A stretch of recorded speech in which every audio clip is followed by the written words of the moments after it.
A&M trying to work it inside. Shot off the glass is good, and that extends Alabama A&M's lead to 6-2 over Jackson State. Yeah, that was Wilson again with the score. She averaged a double 10 points a game. And she's off to a fast pace tonight, Coach. JSU trying to get some points as they drive the lane. And that shot is, it was a foul call as Diaka Baretti. She told me that she is known as the sniper. Wow.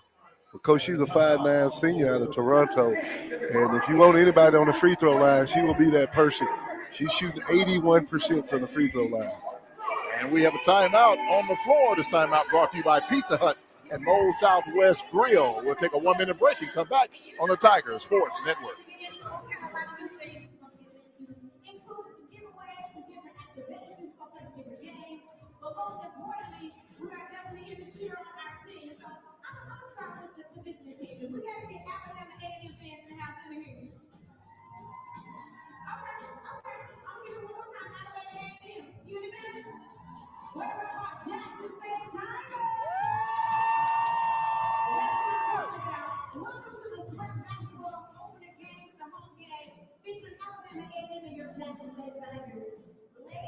It feel like it's off a little bit? Yeah, just a little bit. Women's health and wellness. Now be sure to visit our sponsors, Delta Research Education Foundation. They're actually over there by the ticket office by the block JSU logo. It's on the ticket right here on the left.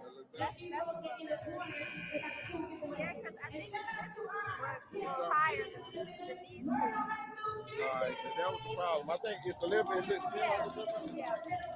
Get it closer so the players that make the shot. Who in the world since 1988, Coach? When I was a little bitty boy. Coach, you said something about being cold, and I don't know if you was using that as a descriptive of how we're shooting tonight, but Alabama A&M shooting 30%, and Jackson State is shooting 13% at this point of the game. Couple of free throws made by Jackson State. Those free throws brought to you by Miss Kelly's Furniture. Jackson State has cut the lead to 6-4 against these Lady Bulldogs. Lady Bulldogs, one of the preseason favorites to win the conference. Shot from the top of the key is good by Burgeon. Yeah, Burgeon, 5'7" senior from Cincinnati, Ohio. Drains the jumper, mid-range jumper in the lane. And immediately, Alabama A&M goes to a full court press. A&M extends the lead to 8-4. Three-point attempt for JSU by Cotton, and Cotton knocks it down. Yeah, Cotton is a 28% three-point shooter, Coach, and when she released that one, it looked good.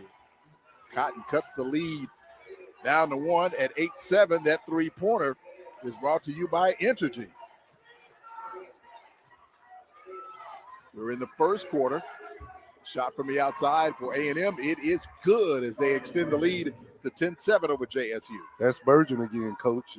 Mid-range jumper again by Burgeon. And again, Alabama A&M is in a full court 2-2-1 press.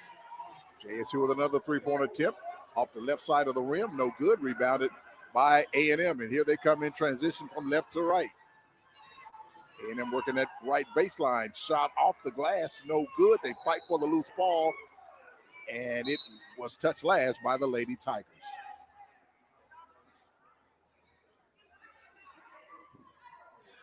I can tell you, Coach, good transitional defense by these Lady Tigers. They're getting back on defense. Just having a hard time right now getting the ball in the hoop. JSU trailing 10-7 here in the first quarter. First-year coach Margaret Richards here at JSU.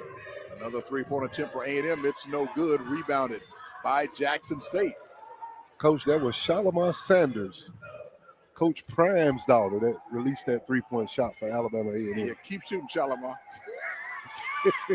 Steal by JSU. Shot in the lane. No good. They just can't hit, Coach. Coach, it's a lid on the basket. We shooting 20% right now at this point of the game, 2 for 10 from the field.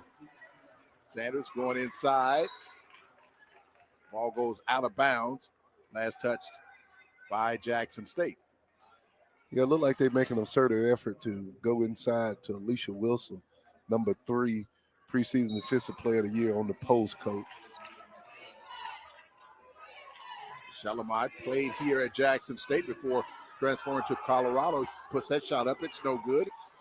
Another JSU rebound. Jackson State doing a good job on the board so far in this game, coach. They are, coach. They're doing a really good job on the defensive end down here. Right now we have 9 rebounds to 10 to Alabama A&M.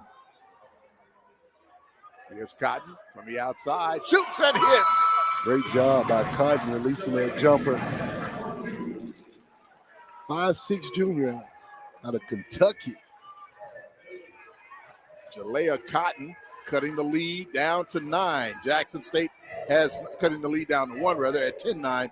JSU has not led in this game. And a turnover. Wow. Coach, looking at both teams, we match up well with Alabama A&M.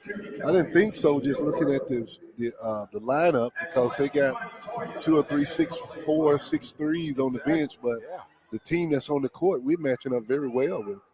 Absolutely. Jackson State coming into this game averaging about 55 points a game, which is 10th best in the conference. They're the 7th ranked team in defense in the SWAC. They are pretty much an expansion team. Montoya has it way out high for Jackson State. They work the ball inside to Dealworth, and a turnover by Jackson State. Wow, I believe that was a makeup call there, Coach. He called a charge on Dealworth. 1:45 to go here in the first quarter. Jackson State trailing 10-9 with the Alabama A&M Lady Bulldogs. You can hear the disapproval of the fans on that call, Coach. I will say it's a nice crowd here on a Thursday night. Shot from the top by A&M. It's no good. And a foul is going to be called on the JSU ladies. And going to the line is Harris Smith, 5'6" senior out of Little Rock for Alabama A&M.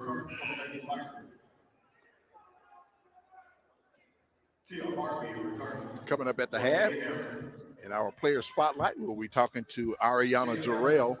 That'll be coming up in our Zaxby's at the half report. She's out of Clinton, Mississippi, and she is a delightful young lady, Coach. Oh, Coach, yeah. I have seen her grow from a little bitty baby to a nice young lady. These fans not too vocal yet. Missed free throw by A&M keeps the score at 10-9. Second free throw attempt is good. Wow. Yeah, Harris Smith shoots about 55% from the free throw line. So that's not surprising. She made one and missed one. Averages about 7 points a game. Here comes Jackson State now. Ball went out of bounds. And it is Jackson State's basketball. They're talking about, okay. But Coach, we've always said that Jackson State have the nicest fans in the SWAC. Yeah, they do, Coach. We go to these other gyms and, man, it's rowdy, but it is so quiet, like they're at a library. Come on, fans. Jackson State turns it over off the inbound. 1:20 to go in the first quarter. And that was one of the keys to victory tonight. Limit the turnovers, Coach. And right now, we have 6 turnovers to Alabama A&M 4. Don Brown wants to beat Jackson State in the worst way.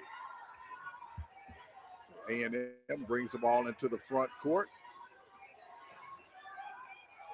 Harris Smith on the dribble for Alabama A&M. Shot clock down to 14. Harris Smith along the right baseline. Had her drive stop. She's in trouble. Shot clock down to 5, down to 4, down to 3. Here's a shot from way outside. It's an air ball and a great defensive effort for Jackson State. Wow, great team defense by Jackson State University, and also retrieving that rebound.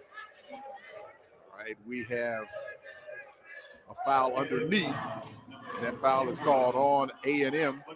Tia Harvey, I believe, picked up that foul for the Lady Bulldogs. It looked like Tia Harvey, Coach, but I believe that was Shakespeare, 21 that came in Shakespeare, number 21, I think is who they call it. DeCambria Shakespeare out of Atlanta, Georgia. Averages about a half a point a game. All right, Jackson State off the inbounds. Drives and hits. Wow, good drive to the basket by Massonet, 5'9" grad student out of Trenton, New Jersey. And we are tied at 11 after that basket by Massonet. 24 seconds to go. We are tied at 11. Great job by the JSU ladies. Yeah, Coach, it looked like they play good defense. They're motivated off the defensive end to play offense. And they're locked down on defense right now, Coach. Here's a deep three. It's another air ball. 3 seconds to go, and that will end the first quarter of play. Great job by the Jackson State ladies to give this top team in the conference fits in the first quarter, Coach. Yeah, Coach, that was a great defensive effort right there.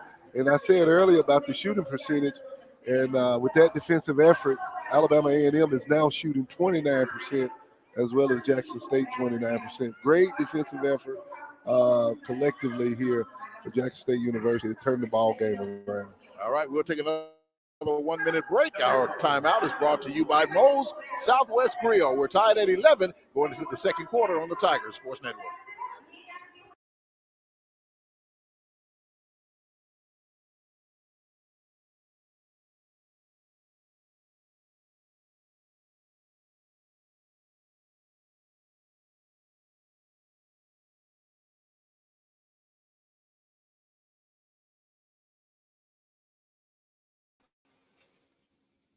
Hey, what's going on, everybody? It's your boy Doc Holliday. We are back with another HBCU tonight. It is SWAC women's basketball tonight. Y'all already know. Thanks to your boy Jeremiah Clark for getting this all put together, man. So, you know, how we gonna do it? We're gonna do the basketball. We also gonna do the baseball for this season. But make sure that you like the stream, share, comment. Most of all, subscribe to the channel. If you watch it on the Twitter, make sure you hit the follow on the Twitter and then hit the subscribe button on the YouTube. And everybody's up in here, the usual suspects. That's one of my favorite movies right there. Is all up in here watching the game with us. It is a cold ass slushy evening for Dallas, Fort Worth, pretty much all of North Texas, in East Texas, in Arkansas. It is a cold, snowy, mushy, icy Thursday.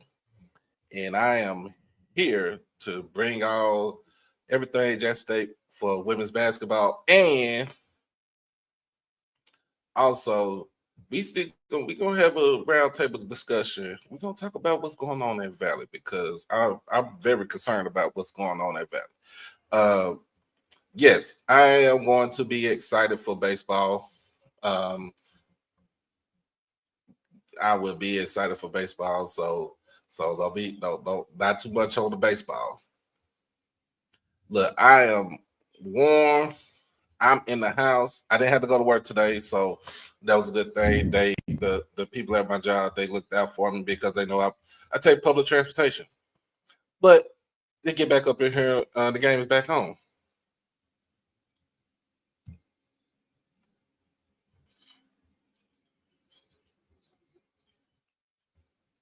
Worked, and now Tigers are back in a full court press. Shot for A&M, no good. Jackson State with his first lead of the night, a steal by A&M after Jackson State came away with that rebound. It's Jackson State 13, A&M 11. Yeah, Dilworth retrieved the rebound and was falling out of bounds trying to get it to one of her teammates, and A&M jumped in the lane and stole the ball. This foul is going to be called on Jackson State as A&M was making its way to the basket. A&M 13, Jackson State 13, Alabama A&M 11, just underway here in the second quarter. Again, the second quarter brought to you by Dynastics, specializing in licensed JSU apparels. 410 West Pascagoula Street is their address. Shooting the free throws, Khalil Walker from Alabama A&M. She hits the first from 5'5" senior out of Alexander, Arkansas. transfer from UAPB. She shoots 88% from the free throw line, Coach. Wow.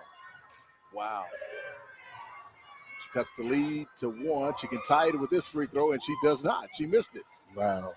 Great job. Great rebound by Cooper from Jackson State, 5'11" grad student.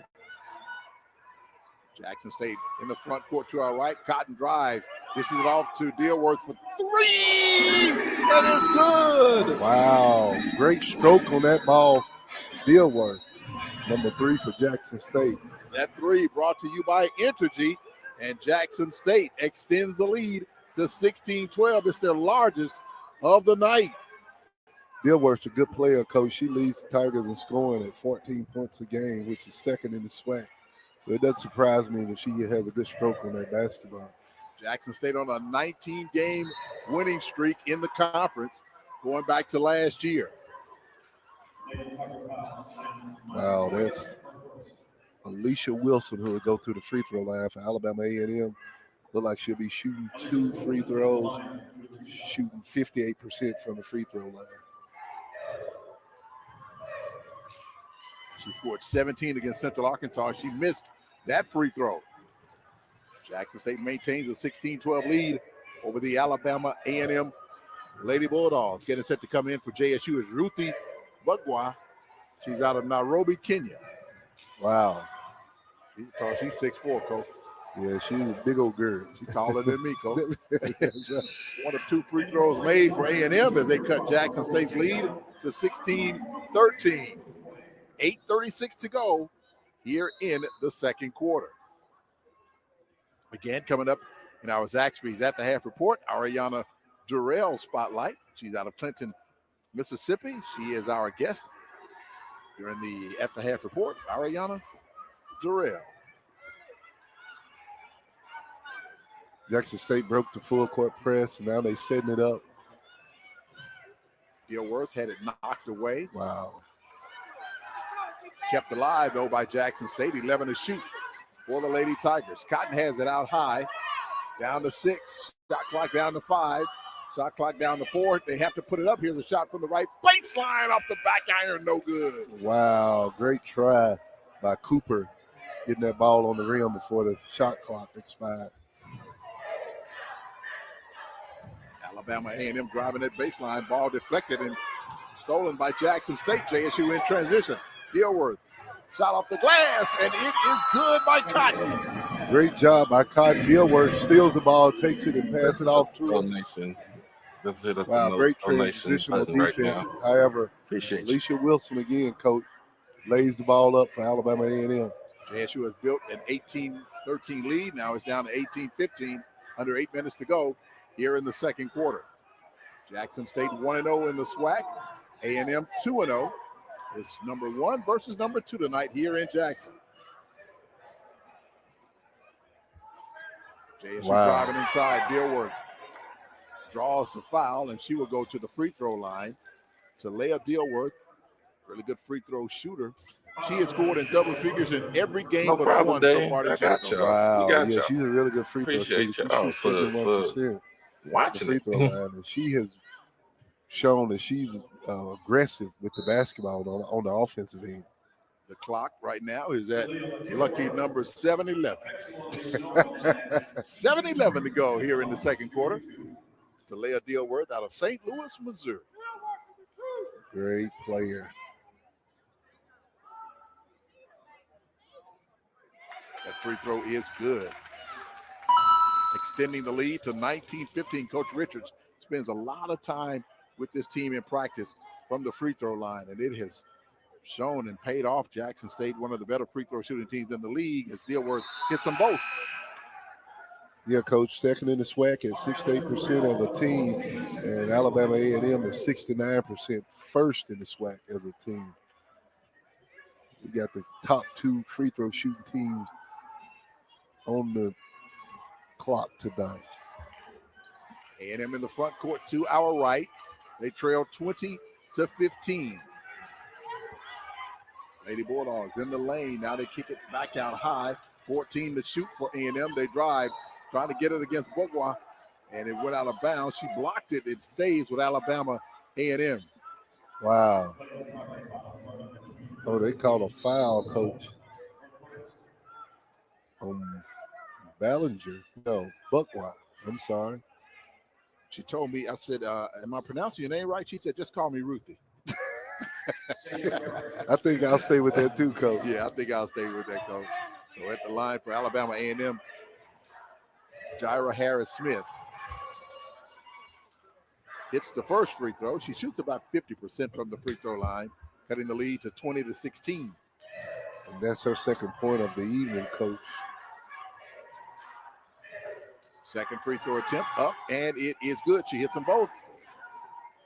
Jackson State's lead has been trimmed to 20-17. Alabama A&M back in the 1-2-2 full court press. She kicked it, didn't she, Coach? She did, Coach. Looked like she was playing soccer on that one. Yeah, she sure did. Young lady from Alabama A&M, that's Tia Harvey. She punted the ball out of bounds. Maybe she can be on the special teams for Sam Shade in his new team. She kicked that all the way out of bounds. Yeah, she did, Coach. All right, so Jackson State inbounding the basketball in the backcourt.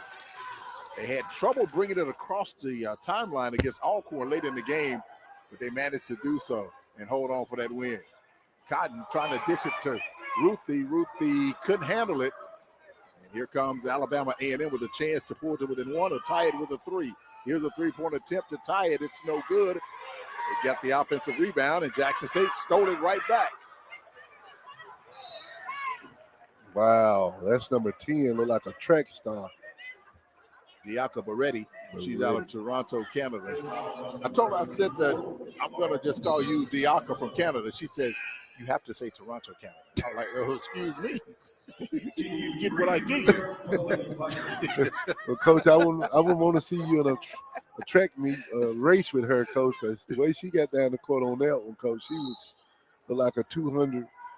You hit that on the head. She told me she ran track. Really? Playing basketball. Here's a three for Jackson State, way off the mark. No good. Rebounded by A&M. Good look by Ariana DeVrel. A&M lost the basketball. Jackson State came away with it, and it will stay with Jackson State. Was there a foul in the backcourt, though? No, I just think we lost the basketball. Or Alabama A&M lost the basketball out of bounds and back to the Lady Tigers. Coach, you notice Coach Richards plays a lot of her athletes. Look like everybody's on the team has played tonight. Yes, sir. Jackson State in the front court to our right, and they lost the basketball into the hands of Alabama A&M. Walker for three for A&M. It's good, and we're tied at 20. Yeah. Good stroke on the basketball for Kalea Walker on that, Coach. She shoots 36% from the three-point line. 5:42 to go. We have a timeout on the floor. We're tied at 20. The number one and number two teams on the court tonight. Let's take a look now at your Porter's Insurance SWAC scoreboard. The Alcorn Lady Braves rebounded from their loss to Jackson State with a 61-54 win tonight over Alabama State. Also tonight, Texas Southern is in Itabena at Mississippi Valley, and Bethune-Cookman is in Baton Rouge at Southern University. And, Coach, I can tell you how to get to Southern with my eyes closed. I want to congratulate my daughter Madison for being a graduate of Southern, a recent graduate of Southern University. Yeah, Coach. So you know how to get there with your eyes closed, and you know how to spend your money there too, don't you? Oh, Coach, what you say? Coach, that's you exactly right, Coach. That's why right now I got folk calling me. We're gonna turn this off and we're gonna pay this. Like, man, shut up. Coach, I remember the older people used to say you can't get blood from a turtle. For the game, Jackson State is shooting 36% on 7 of 19 shooting. Alabama A&M not shooting much better. They're shooting 33% on 7 of 21 shooting. And we are tied at 20 in this game, Coach. Yeah, Coach, I'm telling you that Jackson State turned up on the defensive end, and it has allowed them to get some points, some fast break points, and some quick baskets in the lane. And I look for that effort to continue before this half is over.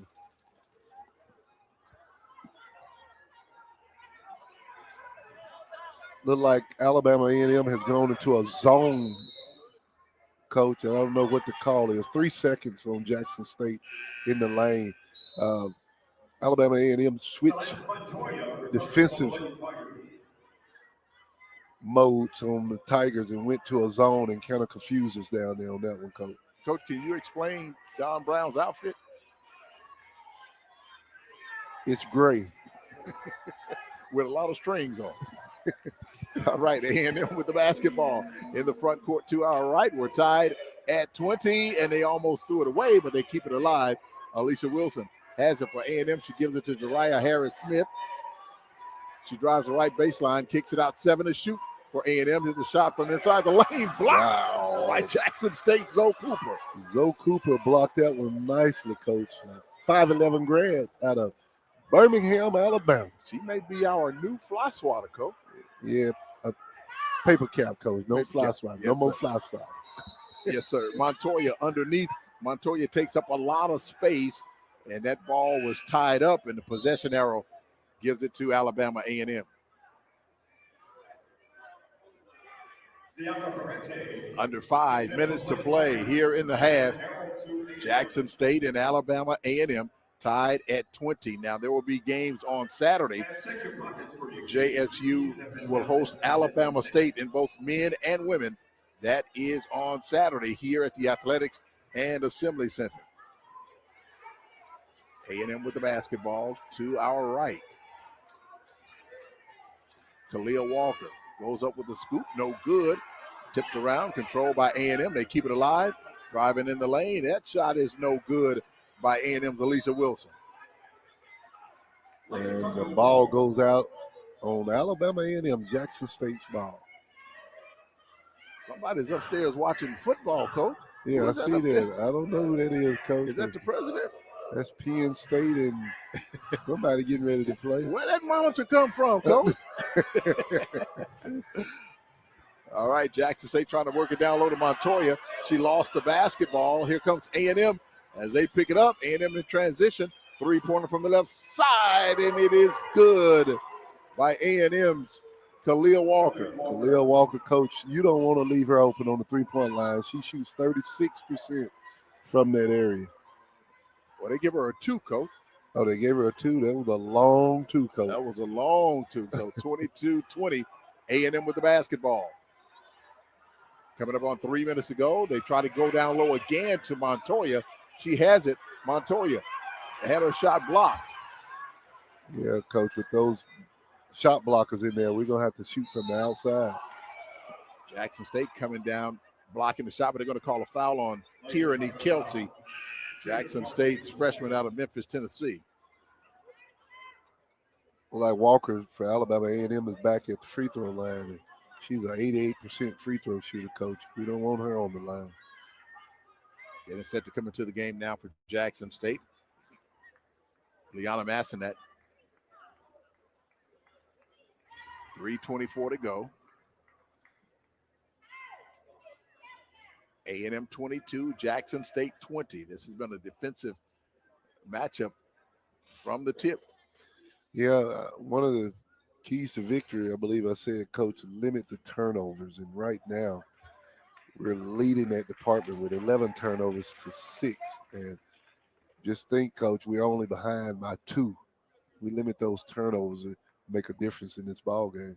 Jackson State basketball brought to you in part by Penn Street Investments, where they pursue their investment goals with sound financial strategies.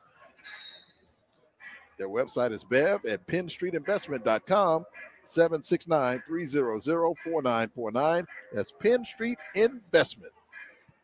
Well, Coach, we need to find out what's going on. Preseason Defensive Player of the Year, Alicia Wilson was Looked like some trainers toted her off the court. Looked like she's going into the back prior to the halftime. And she has been a thorn in our side tonight. Absolutely. I didn't see if she had twisted her ankle or not assuming anything, but I didn't see where the injury occurred, but they took her in the back, carried her to the back actually. In the meantime, Kalia Walker at the line hits the first free throw, extending Alabama A&M's lead to 23-20. Second free throw is up and away, and it is good. A&M 24, Jackson State 20. And Alabama A&M back in the full court press, 2-2-1 full court press. This match is A&M's largest lead. Dealworth drives, puts it off the glass, and it's good. Wow, that was an aggressive move by Dealworth. We need her to continue to apply pressure on the offensive end.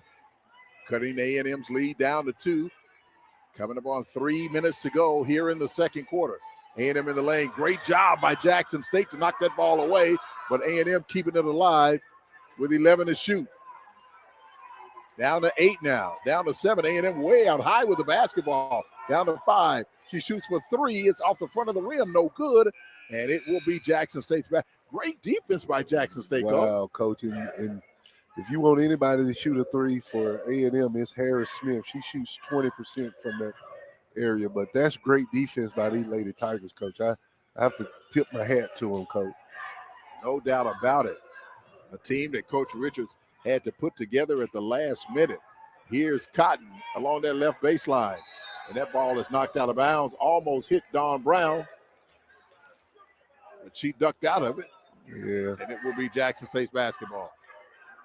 Got to be more careful with this basketball, Coach. Too many careless turnovers. JSU will inbound in front of the A&M bench. In the front court to our left. Cotton has it, swings it into the hands of Massanet. Massanet to Dealworth from the top. Here's a three-point attempt by Glover. It's off the front of the rim, no good. But Glover knocks it away and keeps it alive. Great effort by Glover retrieving that basketball. She shoots it again, Coach. Another three-point attempt. It hit the rim and went off the top of the backboard, and it will go to Alabama A&M. Zaria Glover, a 5'10 junior from Las Vegas, Nevada. She is a journalism major. Wow. She said she wanted to be up here with us when her career is over there, Coach. Oh, wow. Here's A&M in the lane. Shot is good. That's number 0, Virgin, 5'7" senior. A&M with its largest lead. I'm sorry, they matched their largest lead at 4, 26-22. Wow, Coach, this is a good ball game thus far. On paper, you wouldn't have probably thought so, but these Lady Tigers came to play tonight. Not at all, especially with, Don Brown dead set on beating Jackson State. JSU is hanging in there with this team. They are, Coach. Glover from the top, trying to go down low to Cooper. It's knocked away. A&M will come away with it. Unforced turnovers has been a thorn in our side on tonight, Coach. A&M trying to add to its lead. They're up 26-22, a minute 27 to go. A&M in the lane, and that shot is good off the glass by Alabama A&M's Lauren Pendleton. Yeah, Pendleton, 5'9" senior out of Arkansas State. She transferred in from Arkansas State. A&M with its largest lead now at 28-22. We are coming up on 1 minute to go before the half. Cotton gives it to Massanet. Massanet drives, penetrates, puts it up with the left hand, and a foul is going to be called on the maroon and white. A&M foul number 24, Lauren Pendleton. Pendleton reached in and looked like she grabbed the neck or hair of Jackson State's Massanet, who's going to the line for 2 shots, shooting 58% from the line. Again, Jackson State, a really good free throw shooting team. Well, they called it on the floor, Coach. They called that foul on the floor. They're going to take it out. So JSU will inbound along the baseline. Here's Dealworth from the right side, and that jumper is good. Coach, she got a good stroke on that basketball. She needs to keep on shooting it. That cuts the lead down to 4. Under a minute to go here in the second quarter. Again, coming up at the half, a conversation with Ariana Durrell, a member of the JSU Lady Tigers. We tried to talk to Luke Willie Brown, but we didn't care.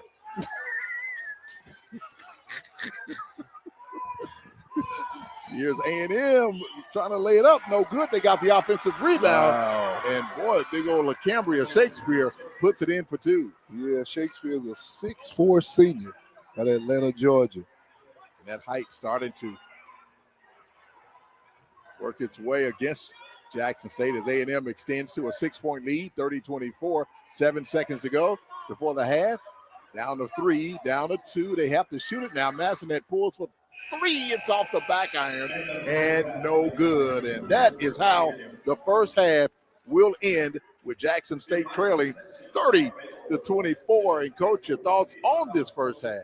Coach, I think we played well. We limit the turnovers and hit a few more shots. We're going to be in this ball game the last 5 minutes, and it's going to come down to free throws, and I feel good about these Lady Tigers on the free throw line. Jackson State with a 30-24 lead at the half. And again, as you mentioned, Coach, Jackson State, a really good free throw shooting team.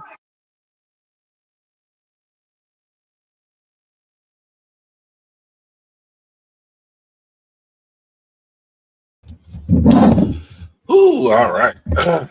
It is the end of the first half, and you already see the score is Alabama A&M 30, Jackson State 24.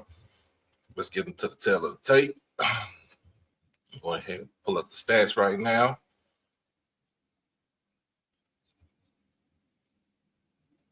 We'll put up the stats right now. Let's put them up, put them up, put them up.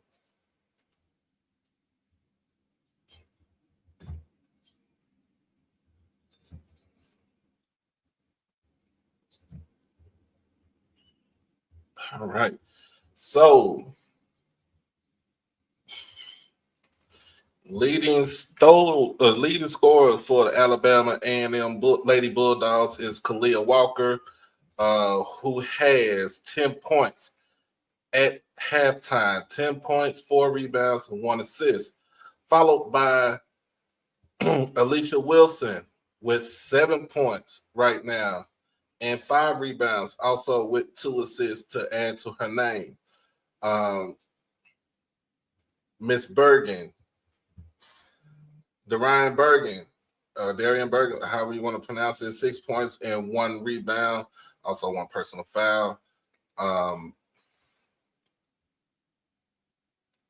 And that is majority of your scoring from Alabama A&M. Now for Jackson State right now, Talia Dilworth with 12 points, 2 rebounds, 2 assists. Let's see what the extended stats say. 1 block, 1 steal, so she's filling up the stat sheet right now. Jalea Cotton coming in with 7 points right now. 2 assists, 3 rebounds. Mathanet, Beretti, and Glover all come in with 2 points each. Massanet with 4 rebounds to her credit. Overall, the Lady Tigers lead in rebounding right now with 19 compared to the 16 for Alabama A&M. But A&M is on they're on the offensive glass. They have 5 offensive rebounds compared to the 4 for Jackson State. 4 assists. Both are tied with 4 assists. And A&M leads with 7 steals compared to the 3 for Jackson State. Jackson State has 2 blocks also to their credit, along with Alabama A&M. Other than that, this is an evenly matched game. Alabama A&M is the top team right now in the SWAC, leading at 2-0 in conference play, but a whopping 9-5 overall record coming in to this game. So, what are some things that needs to be done in this game? First and foremost, got to go inside the paint. Got to go inside of the paint. You got to not take too many threes. Because this is not, in a sense, this is not a team that, and that this is not a team that Coach Thornton has had when she was at Pine Bluff. Pine Bluff, she was tall, they was grindy, they was gritty. They got on the rebound, they got on the boards a lot. This team is more, in a sense, you could call it, I would say, finesse. She still likes to go up and down. She still likes to go up and down the court to like to run up and down the court. But you have to limit the possessions for Alabama A&M tonight in order for Jackson State to win this game. Again, Jackson State needs to start going inside more. Pretty much do the same game plan that you did with Alcorn. Start taking more mid-range shots. Start taking the easy shots inside of the basket, inside of 10 feet. And then turn on the defensive pressure. Turn on the defensive pressure. But this is a close. It's still a close game. It's still a close game. Both teams are coming in. Both teams are in right now at 2-0 in conference play. So, I mean, well, I'll take that back. A&M is coming in at 2-0. Jackson State is coming in at 1-0 off the victory over Alcorn last weekend. So other than that, man, they just got to go out there and play their game. Play their game. Adjustments. Always make your adjustments right now. Make adjustments right now. Excuse me, y'all. Other than that, let's go into SWAC play right now. At halftime in Itabena, Texas Southern women is up 37-23 over Mississippi Valley. Mississippi Valley is coming in at 1-12.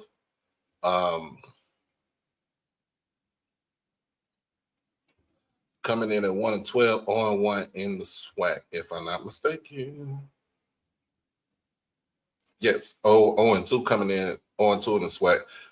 Texas Southern's coming in at 3-10 overall. And 2-0. 2-0 in the SWAC. How you doing, Miss Mary? How you doing?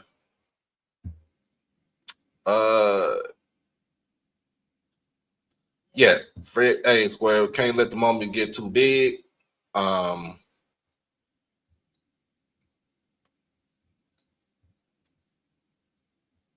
Chemistry, yes, chemistry, timing, careless passes, and defensive pressure. Yeah, we got to keep it close. I think we can keep it close. I think if we can keep it close.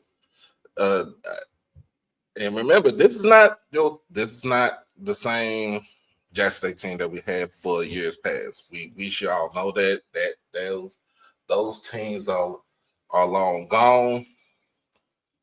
We just got to deal with what we have right now. Yes, I'm doing all right. I'm trying not to get cabin fever up in here, so I'm staying warm. So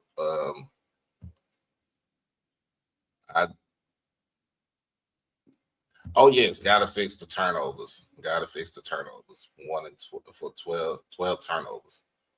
Let's see.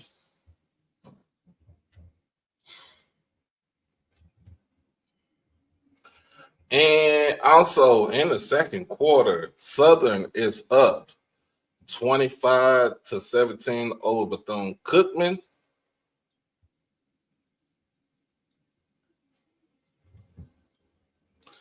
And from earlier tonight, Alcorn women defeats Alabama State 61-54.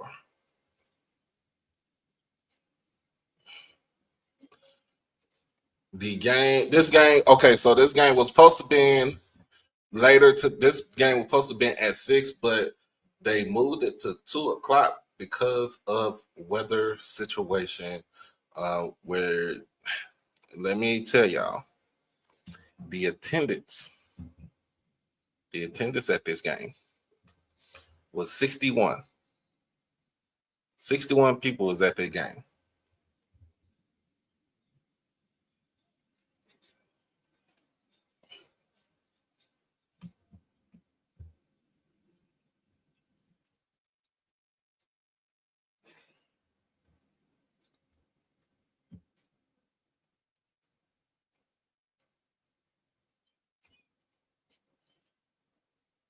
Sixty-one people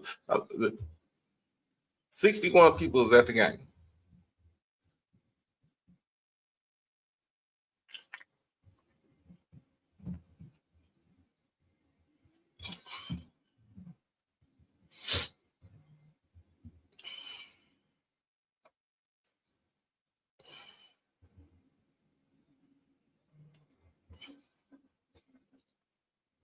Mm.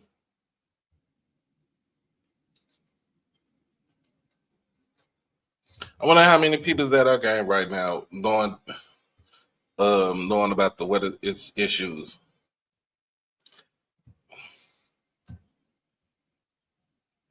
$61 people at Alabama, Alcorn versus Alabama State, and the game was in Lorman. They moved the game up to 2:00 because of the weather.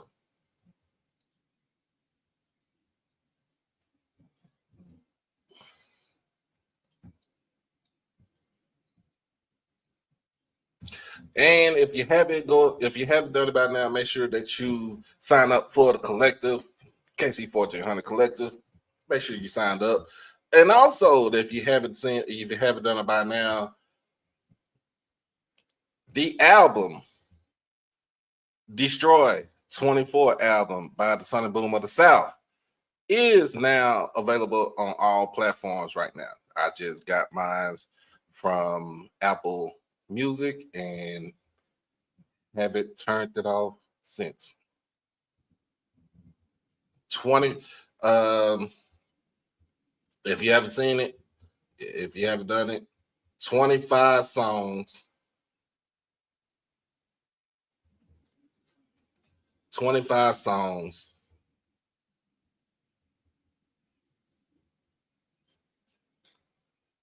that you probably won't skip. Let's go back to it. Let's see what we got talking about in the game. Warming up.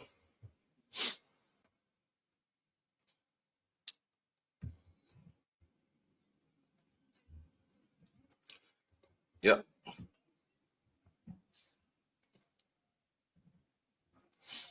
Yep. It is. So if you are as myself and some other folks here, if you are in the state of Texas, especially in North Texas region, make sure that you stay warm. Drip your faucets, cover up if you stay in the house, cover up your pot, your outside spigot outside. Open up your cabinets, drip the faucets, and turn on the heat because it's gonna be cold. It's going to dip tonight. And the way this is looking, it's not. This storm is not leaving out till later on. Not even tonight. It'll be around probably between 9 and 10 in the morning.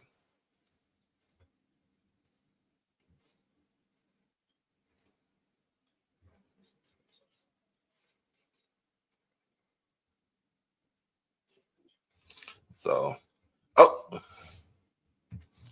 and y'all already know. Gotcha.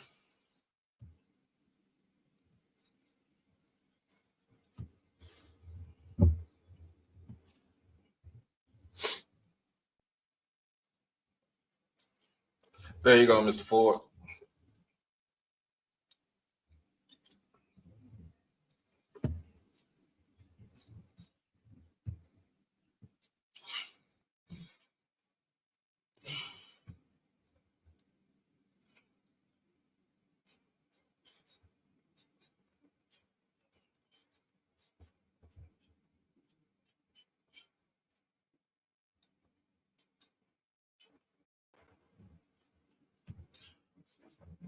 How you doing, Mr. Ford? Can you hear me? Yes, sir. Yeah, I'm doing good. I saw on here I said let me get with you and I'm watching Notre Dame and Penn Notre Dame State. and Penn Yeah. State. Uh-huh. That's the Orange Bowl tonight, right? Right, I'm watching Okay. that. Yeah. Now you doing the basketball game?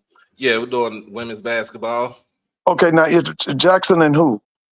Alabama A&M. Oh yeah, that's Dawn Thornton. Mm-hmm. Okay, so she's coming back home. This is a reunion. Oh yeah, Homecoming. they started already. Yeah, what's the score? 30-24 right now is at halftime. Get ready to start the third quarter. Okay, A&M is winning? Jackson? Yeah. A&M is winning right now. Okay. How's the Never crowd? closely. I'm looking at it. It's a little small, decent crowd for the kids that's coming back out. I was about to say, are the kids back in school? Not yet. I mean, well, they moved in today. Okay, they moved in today. Okay. So what's the weather like in Jackson? I haven't heard about the weather in Jackson, but Hey, Miss Whitley.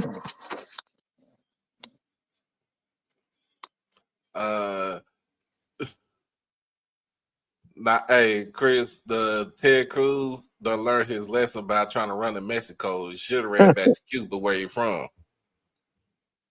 Yeah. So what they say? What's the temperature in Jackson right now? It's cold. Okay, It's so cold. So they expecting snow in Jackson? I don't know about in Jackson, but I know it's supposed to be the northern parts of Mississippi. And Doc, let me ask you this now. I know you know. Now I saw something came across my phone today while I was at school. So this will be the mayor's third term if he win, or what is this for the mayor?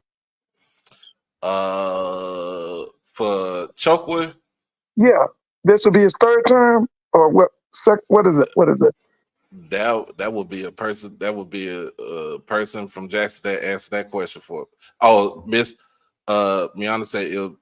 Let me see.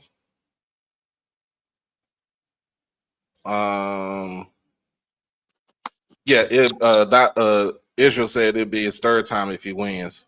Okay. And when is the election?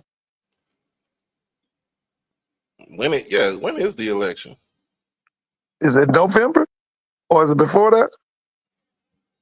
Yeah, because I think it should be governors. It should be governors in certain states that have elections this year. Okay, say the election in May. in May. Okay. Yeah. Okay. Yeah. I knew. I used to read about his father. I know his father, passed, and I used to read about his father back in the day. I know he's the son and everything. I really don't know too much about him, but I knew about his dad because I think his dad was in the civil rights movement back in the 60s, I think in the 70s. Mm-hmm. Yeah, right.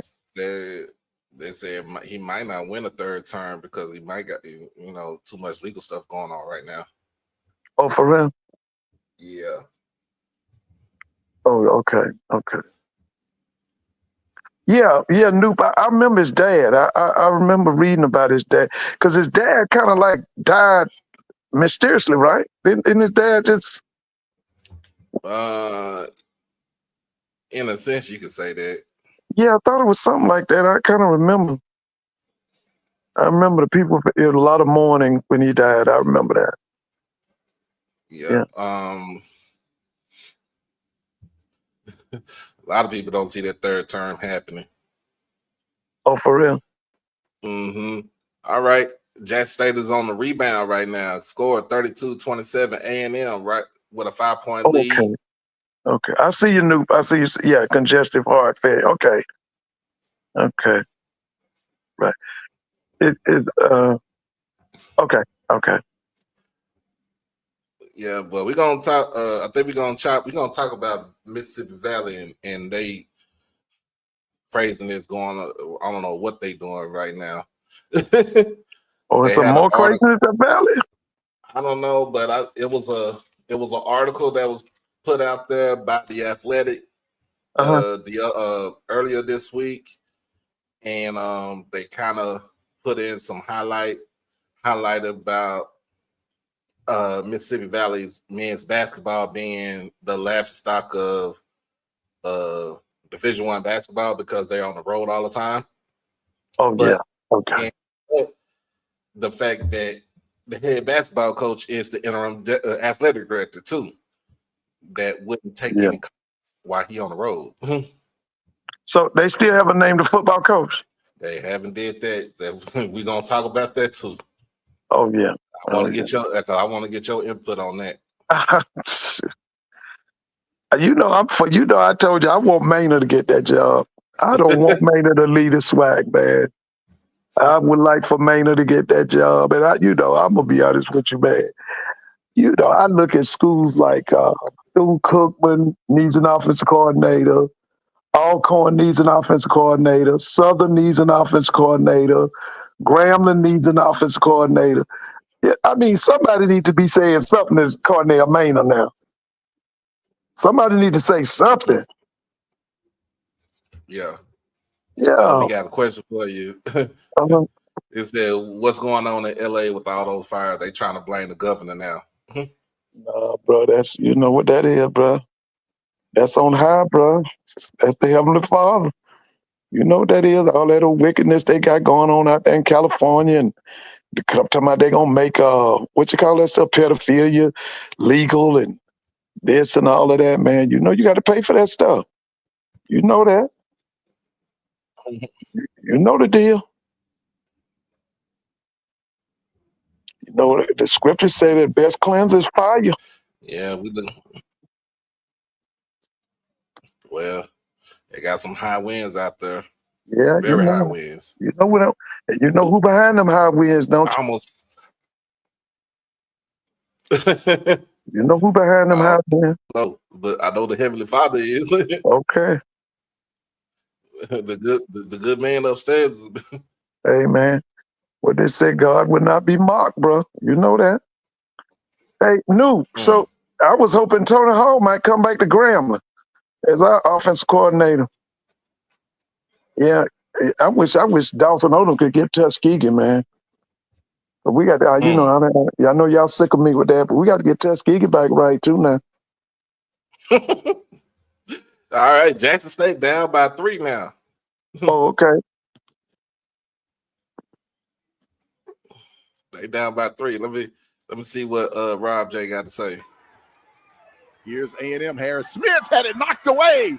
Jackson State has it again. And coach, guess who again with that steal? Number 4, Glover, with those long arms. Dealworth along the right baseline. The Massonet pulls up from the top and hits. Wow. Oh, yeah. 1 point Who's game, working with coach, Rob J? 33-34. Alabama Who's working with Rob J? By 1. I forgot the name of this man who worked with him all the time. In the okay. Period. And now the JSU fans urging on the defense. Ball went out of bounds, and it will stay with A&M. He called a foul over there, coach.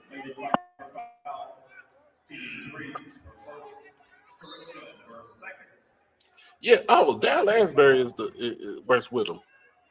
Oh, that's Asbury. Going to the line, look like number 11. I thought he lived in Baton Rouge somewhere. I didn't know he lived in Jackson. 6'1" sophomore out of LaGrange, Georgia. She's 0 for 3 from the free Oh, throw okay. line I didn't know that was him. And is he still coaching football? And that's her first free throw of the season. Wow. I came against Jackson State. Yeah. Extending the lead. Because he's a former Jackson quarterback, right? They say that's Kenneth Lewis. She averages 2 points. Oh, okay. Okay. Okay. Okay. Daryl Asbury And she does hits them football, both. and then Wow, coach, Kenneth she's Lewis got a good does stroke on the basketball. basketball. Who Right, does right. Not that baseball? Absolutely. Look I like be asking Alabama that question. A&M decides to go back into 1-2-2 half court press. Jackson State with an opportunity to pull to within one or tie it with a 3. Ball went out of bounds, and it will stay with Jackson State. JSU in their white jerseys, blue numbers trimmed in red, white shorts. Alabama A&M with their maroon jerseys, white numbers, and the maroon shorts. Jackson State trying to get it inside. Now a pass to Zaria Glover.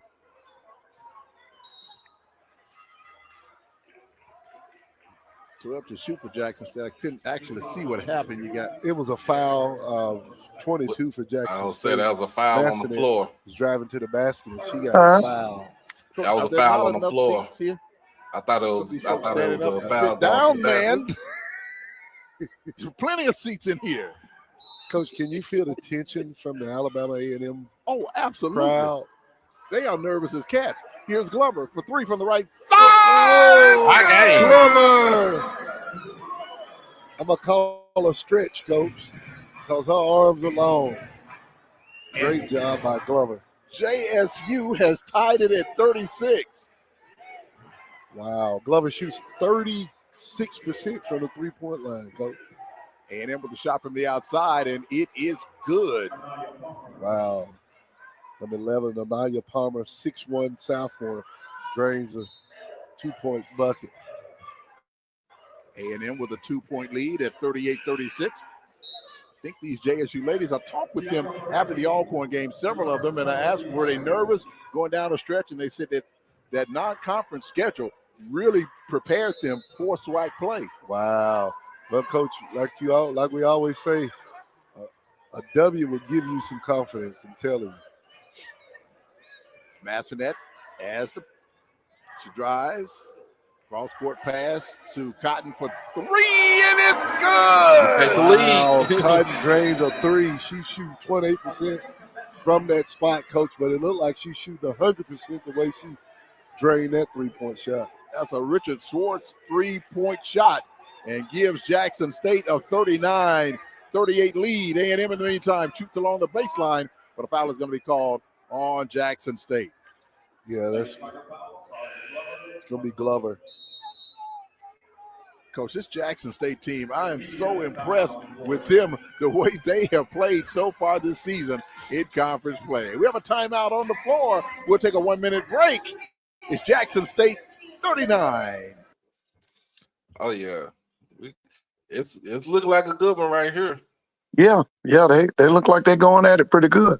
But that's what I thought, because Coach Thornton, she does a great job wherever she goes. She was at Prairie View at one time, right?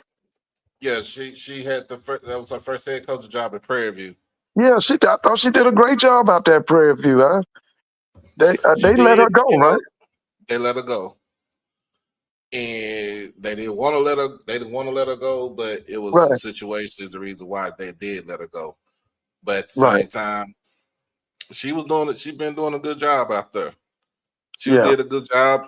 She did a good job at Arkansas at Pine Bluff, where every year she improved the team. Right. Mm-hmm. The only thing that she didn't get a chance to do was to take the team over to the tournament because she had to deal with that buzzsaw in Jackson State.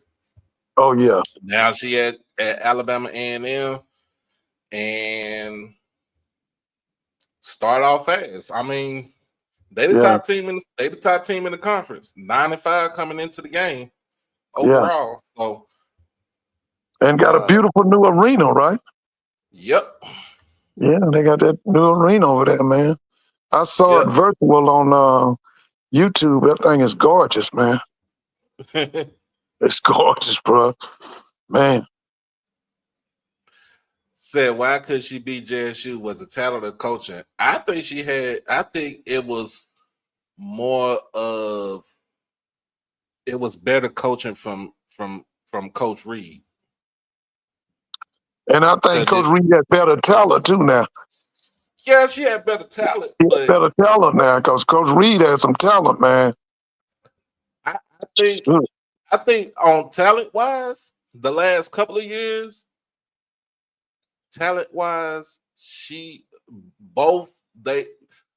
we had more talent, but like talent wise, Pine Bluff at the time when she was coaching, we were going blow for blow. Well, the reason I say talent wise, see, I still say, I know you remember the year that Coach Reed met up with Coach Mulkey and that were they on the campus at LSU? And I thought that that was at LSU they should have that year. won. Yeah, I thought they should have won the game. I thought they had a little shotty guard play at the end. But I'm gonna be honest with you, I thought Jackson State should have won that game. Stayed in the front court to our Right. Yeah, that's what I said. Because if Jackson can play LSU, then their talent will definitely beat anybody else in HBCU basketball. Because I'm talking about they spending millions down there at LSU on women's basketball. Swatted out of there, Coach. We gonna have to LSU team name is Norfolk State. Drive all the way Yeah, Norfolk is doing it, man. You know what? Congratulations, that's Coach Vickers, isn't it? Yeah, congratulations to him, man. Because at one time he was a men's assistant coach, and then he took over the women's program. He's done an outstanding job. Almost had it knocked away by Jackson State, and they do. Massonet has it underneath. Couldn't get it to go, but a foul is called. Let me get the volume back up. Alabama A&M. Yeah, she got fouled by Wickerson of Alabama A&M. Great effort by Massonet to steal that basketball. And actually, she went with two offensive player from Alabama A&M to steal that ball. Coach, I can't say enough about this Jackson State basketball. They're scrappy. They are a really good team for a unit that was just put together. Okay, we have an injured player, it seems, on the floor for Alabama A&M. Player is down on the court. Hopefully she's okay. Yeah, I can't see a number from this injury timeout brought to you by McCullum Physical Therapy. Wow, I didn't see what happened, Coach. I didn't either, but Coach Don Thornton is on the court, and her assistant coach, Brianna Brown, also looking at, Erica Sisk, looking at the player. And they try to get her. She's holding her side. That's a hard. I hope she's okay, Coach. Yeah, that's Lauren Pendleton. They're going to show the replay right here. So she dove for the basketball. She gave a great effort when she dove on the floor. Okay, she landed on the side. Right on that. On that hip. Can somebody help her? Where's the She heard a hip? medics? Yeah, it's on it. It seemed like it was on the hip corner. Jackson State trainer is coming out there to help her out. Yeah, that's something else, man. A&M have any trainers over there? I may be mistaken, but she is being tended to now. She's in a lot of pain, Lauren Pendleton. Hopefully she's all right. Well, if she's hurting in her pelvic area. Hey, did you see the I didn't see the whole thing. Did you see the press conference with the new coach at Prairie View? She's in a lot of pain. No, I did not see the whole conference. I need to check it. I need to check it Oh, out. you got it. Well, I didn't see the whole thing. I saw some of. Listen, man. The man come. Hey, man. He let everybody know he mean business, bro. Scoreboard update. We gonna talk about that. We gonna talk about that. Alabama State. I'm gonna be honest with you. I can see him taking the West now. I can see him taking the West. I'm gonna be honest with you. And the Mississippi I think he's gonna take the West. Southern by 20, 53-33. Yeah, I think he's gonna take the West. I know it's a lot of talking, but like they say, it's not played on, on paper and in the it's played on the field. But I just got a feeling that guy gonna take the West, man. Jackson State has missed a free throw tonight, go. No, Coach, they 8 of 8 tonight for 100%. And you know what, though, Doc, looking at this game right here, 12 of 7. I'm looking at I'm looking at Penn State and Notre Dame. Penn Station Double women's game, basket. man. And it is a travel call Yeah, on they should A&M, win Coach. Yeah, Coach, you saw it. I saw it, Coach. She went to North Park on that one, Yeah, Coach. she did, Coach. Oh, She got with She did. Yeah, Coach. That's great defensive pressure by these Lady Tigers. Anaya Palmer turned it over. Dilworth will trigger the ball in, gets it to Cotton. Jalea Cotton out of Bardstown, Kentucky is a three-point attempt. No good. Dilworth fighting for the rebound, but it's controlled by Alabama. I'm gonna come back, okay? A&M in transition. 2-on-1 break shot is up, and it's good. Yeah, great decision making by number 1 from Alabama A&M. That's Wickerson, 5'6" senior out of Houston, Texas. Tied at 41, under 4 minutes to go here in the third. JSU working it around the perimeter. Glover for 3 off the left baseline. It's no good. The rebound goes to Alabama A&M. Here's a quick 3 for the Lady Bulldogs. A little bit short. Jackson State with the rebound. Dilworth to Cotton. Cotton back out high for 3 for Cotton. It's off the front of the rim. No good. Wow, it looked good when it left her hands, Coach. Wow, what Great an effort to get effort. the ball for Jackson State. LaShawn Luckett liked that effort. Yes, that was number 10, Berede. Oh, Buckboy just lost that ball. A&M in transition, and a foul is going to be called on Cotton. I see now that this Jackson State team they are gritty, Coach. Coach, I tell you, they are really giving a effort for Coach Richards on this afternoon. I really think some of the A&M fans thought that they'd be up by 40 by now. Yes, Coach. But we are tied at 41 with 2:48 to go here in the third. Where's the dance ensemble and all that was early on in the? Yeah, where are they? Because I thought I saw a familiar guy down there dancing. You did, Coach. I did. Yes. Wow, Coach Richards is to be commended for the way she has put this team together. Wow, Coach, and she's playing multiple groups at a time, and I tell you, they are very scrappy. 2:48 to play here in the third. We are tied at 41, and we have a timeout on the floor. But we'll keep it right here, Coach. Yeah, let me give you some stats, Coach. Dilworth has 13 points. She's 5 of 9 from the field, 2 for 2 from the free throw line, 3 rebounds, 2 assists, and 1 block shot. And Massonet has 11 points, 3 of 7. She's 4 for 4 from the free throw line, 4 rebounds, and 4 steals. So we got a group, Coach, that's giving great effort this afternoon. And it's making a great difference in this ball game. Well, Coach, you asked about the dance group, and I'm looking at Don Thornton's sister, Kadada.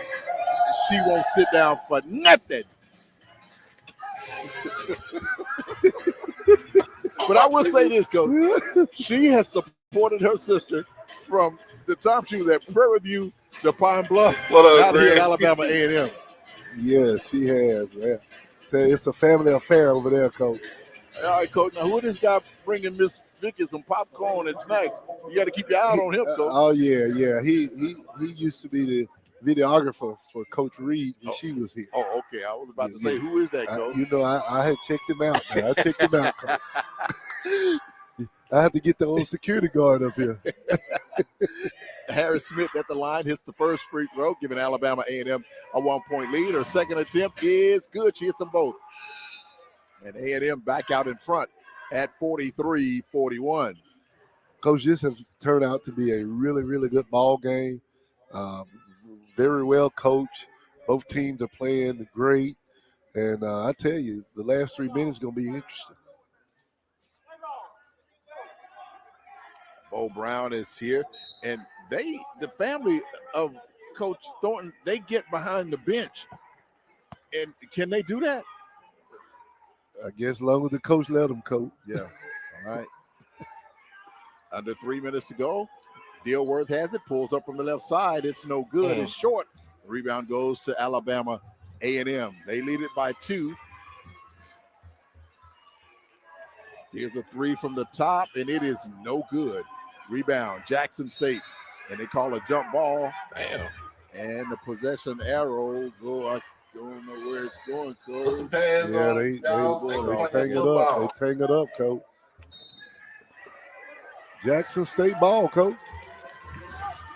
All right, 2:19 to go, 2:19. Here in the third, Jackson State trailing by 2, 43-41.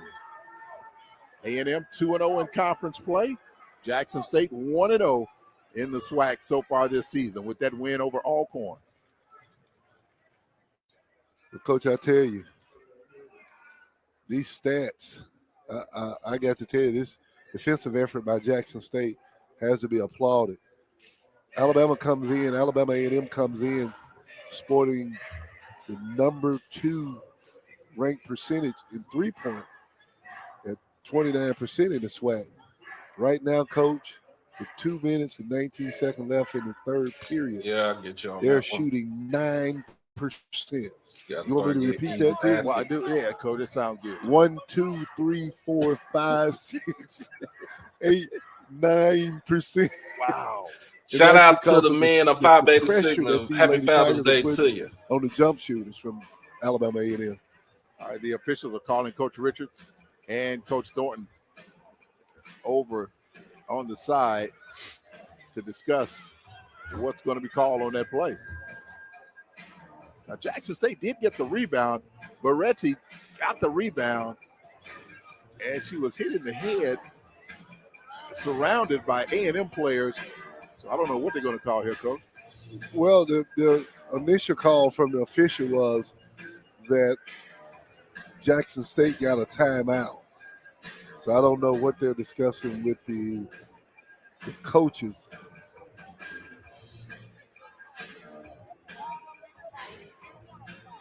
And you got a couple of officials here looking at the replay.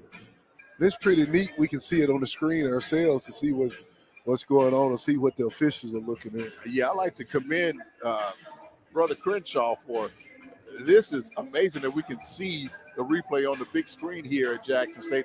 Big, beautiful scoreboard here at the Athletics and Assembly Center. Coach, I don't remember where we were, but we were at a gymnasium and the official wouldn't let us see. Remember that? I remember that, Coach. They wouldn't let us see. What she got here, Coach? What she got? What did she bring in here, Coach? I don't know. Good as Coach. Oh, my Good as goodness. Coach. Good as Oh, Coach. you can interrupt us anytime. Okay, all right, Coach. Yes, You can interrupt you us. can come over here anytime you get ready. Somebody What get kind of something. sandwich you got in here? You don't have a bologna sandwich in here. Live. You don't have no bologna sandwich in here. All right. All right. Well, we are in a timeout. Jackson State trailing 43-41. Inviting you to support JSU by 40, the JSU by 40 campaign, where Jackson State officials are asking alumni and supporters to give $40 a month. You can give more than that if you like. Just log on to gojsutigers.com/JSU by 40, the number 40, and encourage some of your friends to do so as well. Jackson State Athletics need your support to continue with its championship runs. We say congratulations to the Jackson State football team for capturing the HBCU national title. Y'all will be They'll be awarded with as a head parade coach. next Friday in the city of Jackson. All right, so Beretti is at the line after that foul is called on Alabama A&M. It's a technical foul called on the Lady Bulldogs. Wow. And Beretti is the one we want on the line, Coach. She shoots 81% from the free throw line. Wow, and she hits the first. She scored 10 points against Ole Miss, and Beretti hits them both. Wow. And Do that, Jeremiah. she gets some more shots, Coach. We're tied at 43 after these free throws by Diaka Beretti. And she Oh, missed yeah. the third one. Make sure y'all sign up and give to It's enough. JSU How by many free 40. throws she gonna I get? don't know, Let's Coach. keep shooting, Marie. Again, like they said, go to Let Coach get through his bologna JSUTigers.com sandwich. Yeah. You keep shooting. and sign up today. She Man. hits 3 out of 4. Wow. You know, that's the first free throw that Jackson State has missed tonight. Oh my goodness.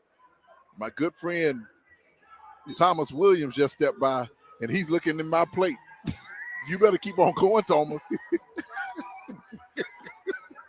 Thomas said it was free. I saw Thomas at the state fair lunchtime. And that's a sight to see as Jackson State hits again. Wow, that's number 11 for Jackson State.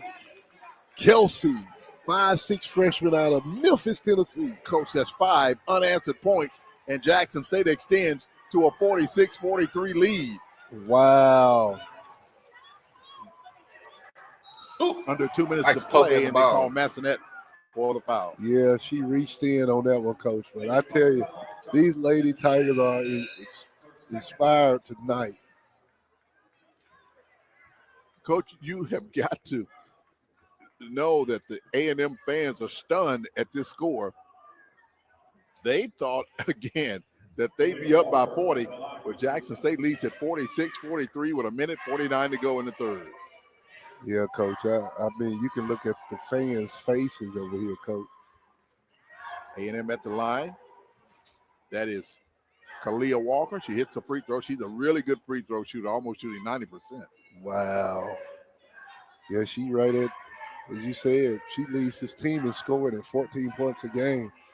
And right now she has 11 points. She hits them both, cutting JSU's lead to 46-45.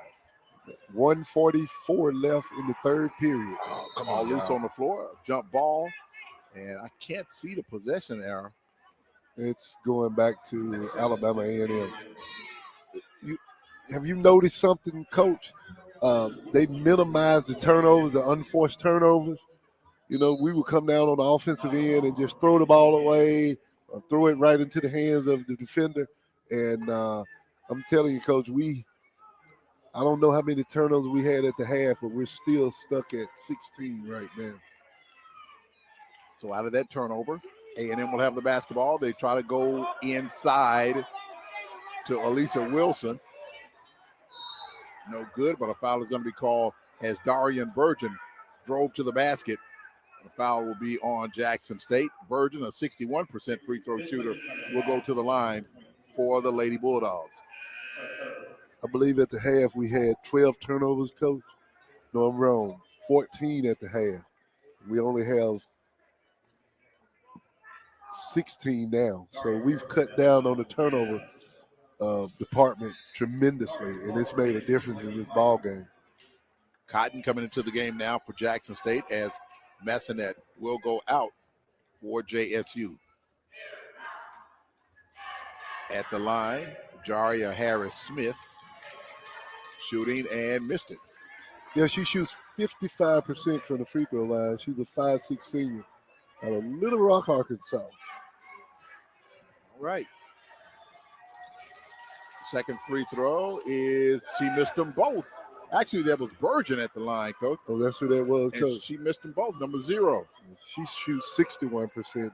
Same thing. Same thing. Become Pecan. Glover with it for Jackson State.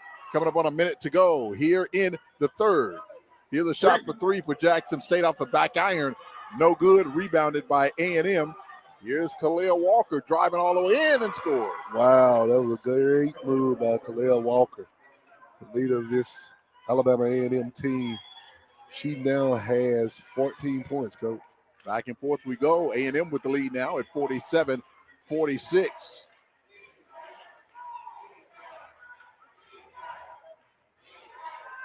A&M on a 4-0 run to take this lead. 34 seconds to go. Jackson State dumps it down to Zoe Cooper. Cooper drives, can't finish. Back to Cooper off the glass, and it's good.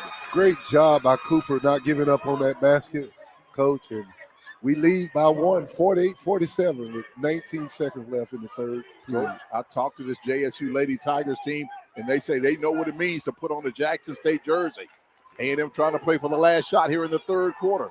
8 seconds left. Down to 6, down to 5. Here's a shot for 3 by Burgeon. It's off the front iron, no good. Rebounded by Jackson State, and the Lady Tigers will go into the fourth quarter with a 48-47 lead over Big Bad Alabama A&M, Coach. Coach, we cut down the turnovers, and we applied the defense. Coach, Alabama A&M is 1 of 12 from the three-point strike. All right, Coach, we'll take a 1-minute break and come back with the fourth quarter. Again, Jackson State 48, Alabama A&M 47. We're back after this 1-minute. Oh, man. This is a good one. This is a good one. About to go into the last quarter. It's a good one. Up by 1.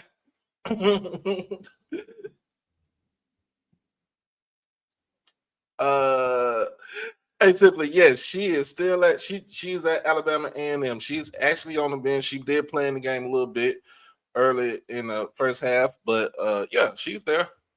She's doing it on her own. That's something that I like right there. Brad, baby, tell him the math ain't mathing. I need 100 likes before the game is over with. Yeah, she played today. She played earlier tonight. She played earlier. She probably gonna get in the fourth quarter. It all depends on what the score is.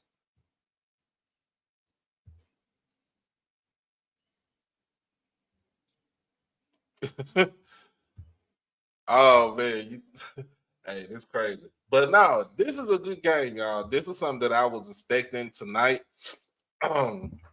This is something that I was expecting tonight. Tell him, Brady, like the stream, like it, because we got Mr. Ford coming back on here tonight, coming back up tonight after the game. We're gonna talk about Valley. We're gonna talk about commitments for Jackson State. We're gonna go ahead and kind of dissect some of the press conferences from PV and from Dale State with the new head coaches. Also gonna tune in. We're gonna cover Miles College has a new head football coach. So let's get back to it and right back up.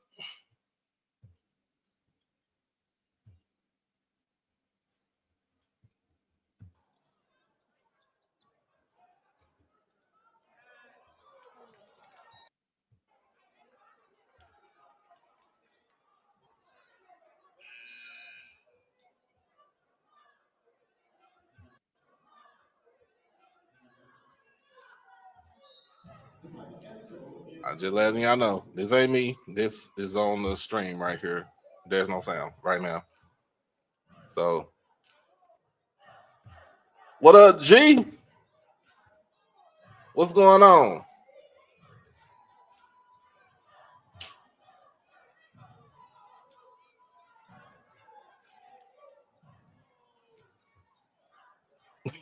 Hey, they wrong. They hit that like button. Make sure y'all hit that like button.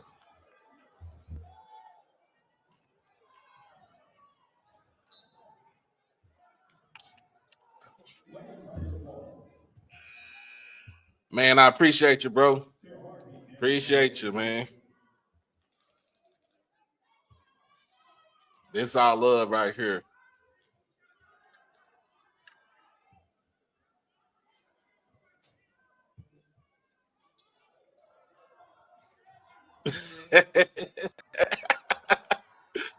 Oh man.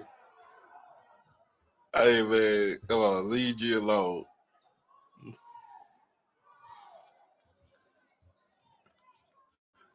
Oh man.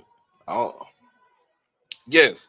Make sure you join the collective, the KC 1400 collective. Make sure y'all join that today. ASAP. What's good, Crook? What's going on? What's good with you? Happy New Year to you, bro.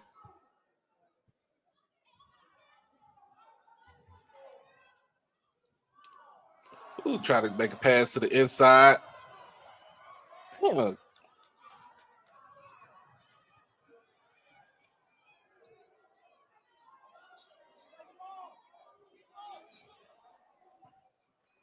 I like what Coach Rich is trying to do, make this game scrappy.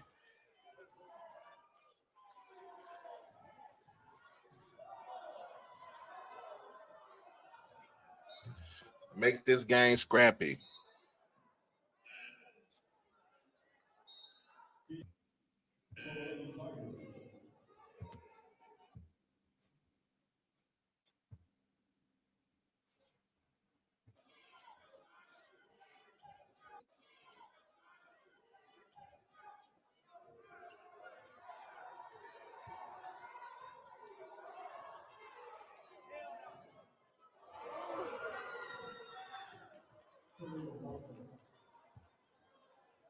Here you come with that bullshit.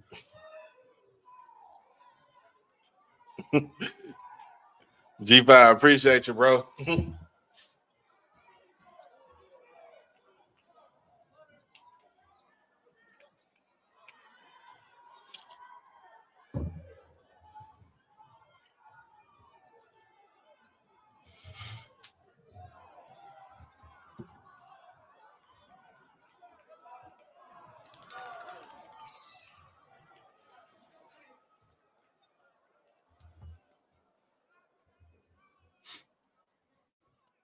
Yeah, we need easy shots. We need to get the ball inside.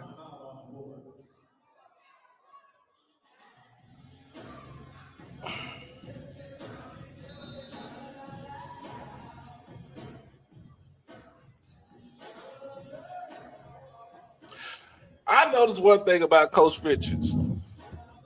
She is a beautiful woman. Okay, yeah. But would get on your ass Coach, if you mess up. She can face a lot, Coach. We might have to move. But has that motherly Coach, we spirit. might have to move him out the way, Coach. For That real. was Layla Like, Walker. what? It yeah, we can't get no calls at home. This crazy. That's crazy right there. But looking at Coach Richards, man, just looking at Coach Richards, it's like she'll get on your ass, but it's like she got that motherly presence with her, and it's like you know you messed up, you know she about to chew you out. So, but I'm gonna tell you how we gonna get this going. She going off. And I don't think she's just trying to go off on the team. I think the way she's going on, she's just trying to motivate them. So, I guess they trying to fix the audio. Hopefully it'll come back up.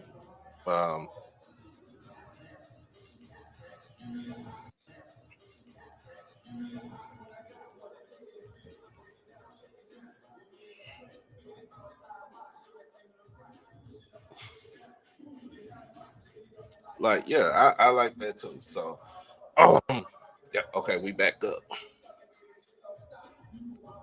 It still ain't got no sound.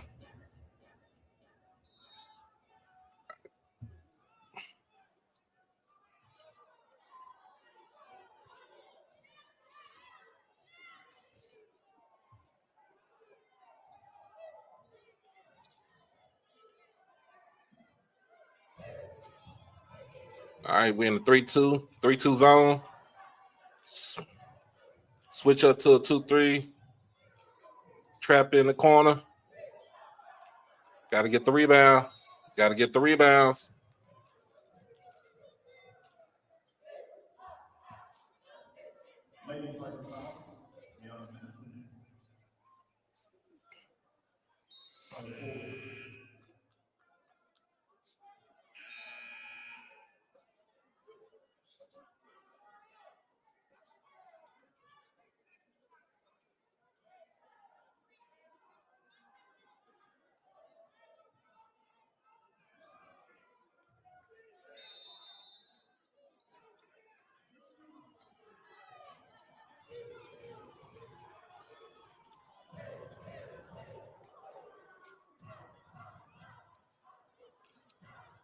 They go Whitley's favorite player, number 44.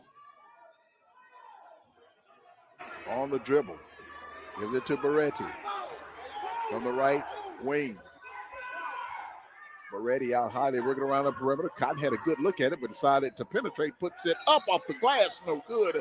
But she Nice foul. calls the Good foul. Good foul. Go to the line. Great drive by Cotton with the left hand, 5'6" junior out of Kentucky. She great move, coach, and 73% free throw shooter. She ought to drain both of these. Nice crowd tonight here at the Athletics and Assembly Center, but somebody need to quit going in and out that door back there. You feel that breeze, don't you, coach? Yeah. They need to lock that door. All right, she hits the first, coach. And Jackson State pulls to within one, 50-49. Wow, coach. Second free throw by Cotton is good. JSU, an excellent free throw shooting team. Yes, sir. 13 of 14, 93% tonight. Ooh, let's go. The Lady Tigers of Jackson State University from the free throw line. We are tied at 50 with 6:49 to go. JSU fans urging on the defense, and a foul is called on Cotton. Jalea Cotton out of Bardstown, Kentucky. That's her fourth personal foul right there, coach. Wow. We don't need to lose her. Absolutely not. She's a 5'6" junior. Again, out of Kentucky. She played at Eastern Tennessee State University. Wow. She scored 13 against Mercer.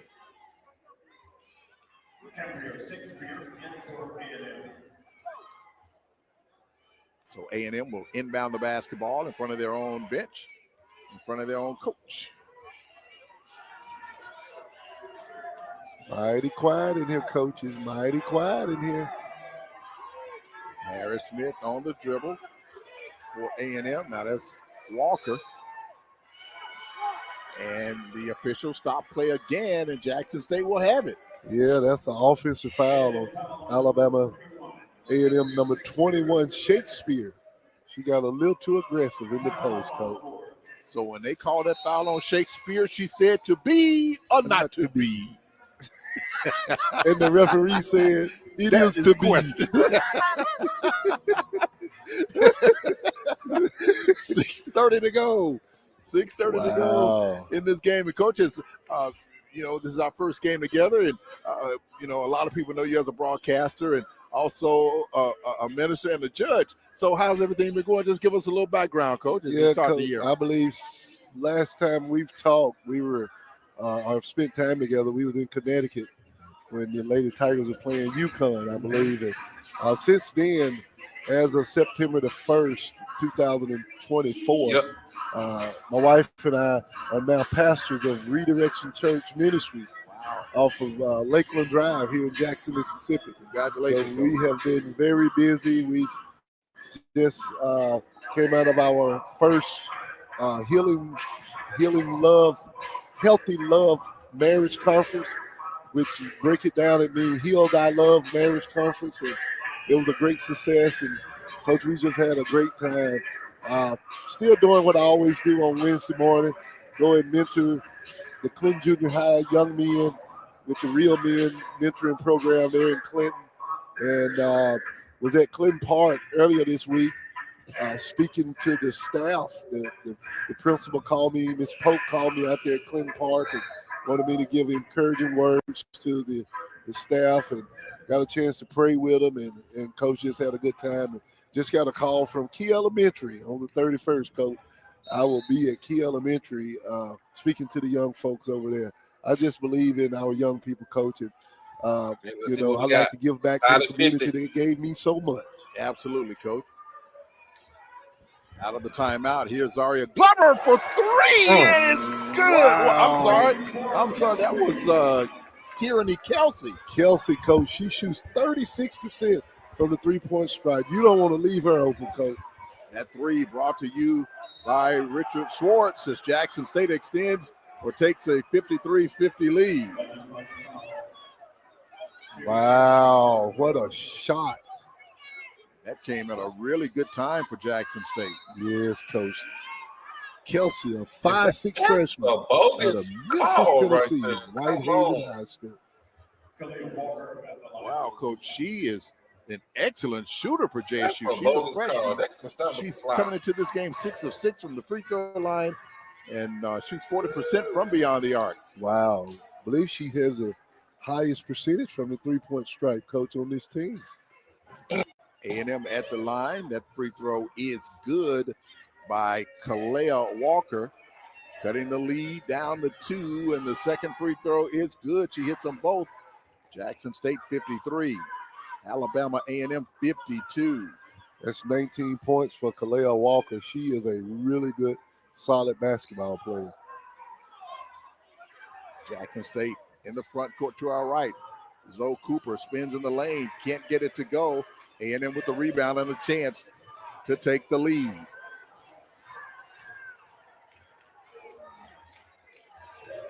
Harris Smith for A&M with the basketball.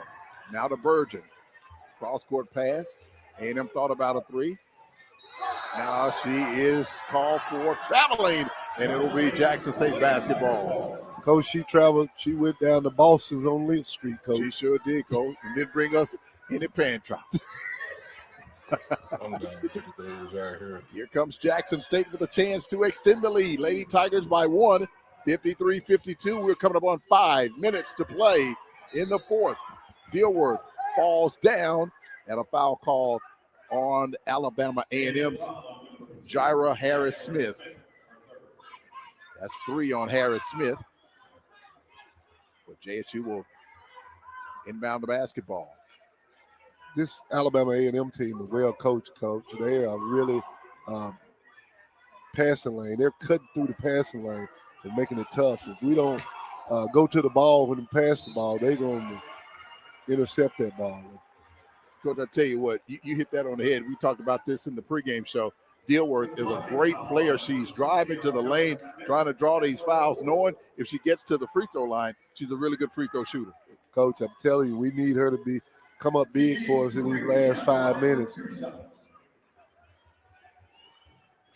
So Dilworth at the line for Jackson State, shoots, and it is good.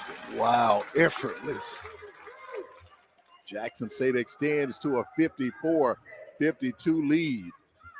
Dilworth let her hits them both. Coach. Wow. But she just went above her average of 14 points a game. She has 15 points and 3 rebounds, 2 assists on the afternoon. And she has not missed a free throw tonight. Offensive foul, Coach, on Alabama A&M. Wow. JSU 55, A&M 52. Coach Margaret Richards, in her first year, she came from this team that she's playing against. Yeah, Coach. I tell you, Coach, it's tightening up over in this corner over here, Coach. These Lady Tigers are playing free. Yes, sir. And I think we discussed the fact that with us shooting so well from the free throw line, it's advantage Jackson State if the game is close. No doubt about it. Here's a layup by Jackson State, and it is good. Wow, Coach, that's ready from Toronto, Canada. She told me they call her Sniper. And she has given JSU a 57-52 lead. And this place is starting to get set on fire. Coach, that's the first time I've heard the crowd and seen the crowd stand up and cheer all at the same time. Timeout on the floor. Wow. Jackson State 57, Alabama A&M 52. We'll take a 1-minute break and come back on the Tiger Sports Network.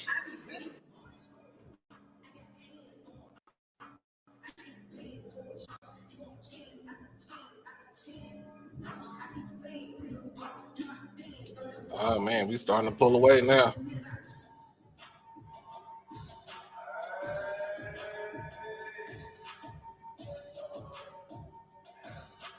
Starting to pull away now.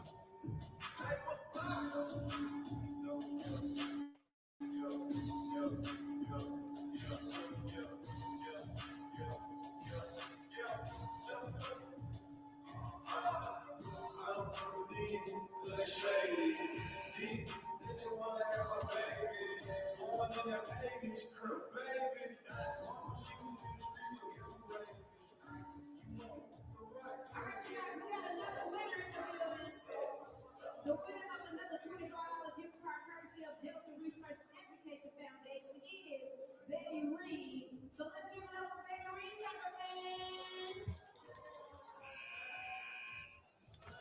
Woo. Let's see. Starting to pull away.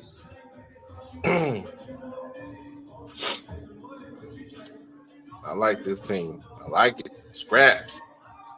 Scrappy.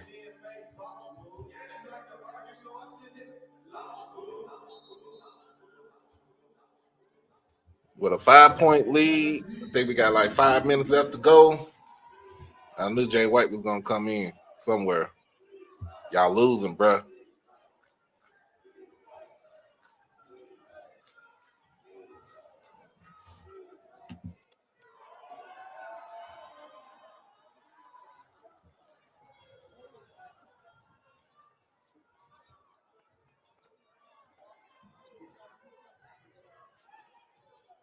All right, come on with the sound. I need some commentary. Ooh, short.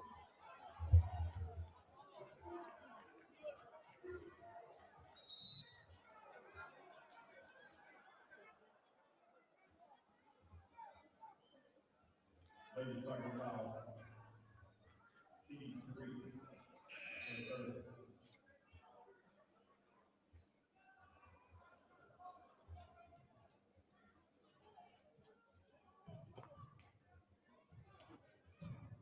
Two shots for Kalia Walker.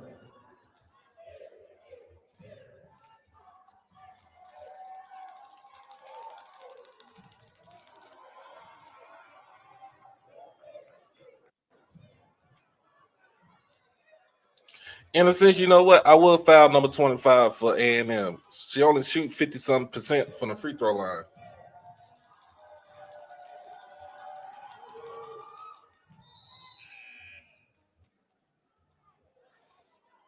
Burton and Harris Smith check in for Pregame.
Up by 8. Oh, let's go. Minute 40 something left in the game. Ooh, tripped on her own feet.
That's a big possible.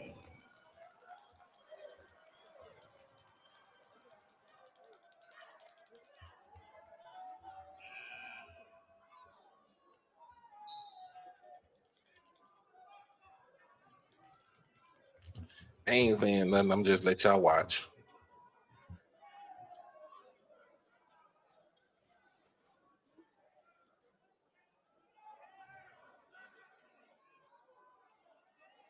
Zaria at the line, straight 2.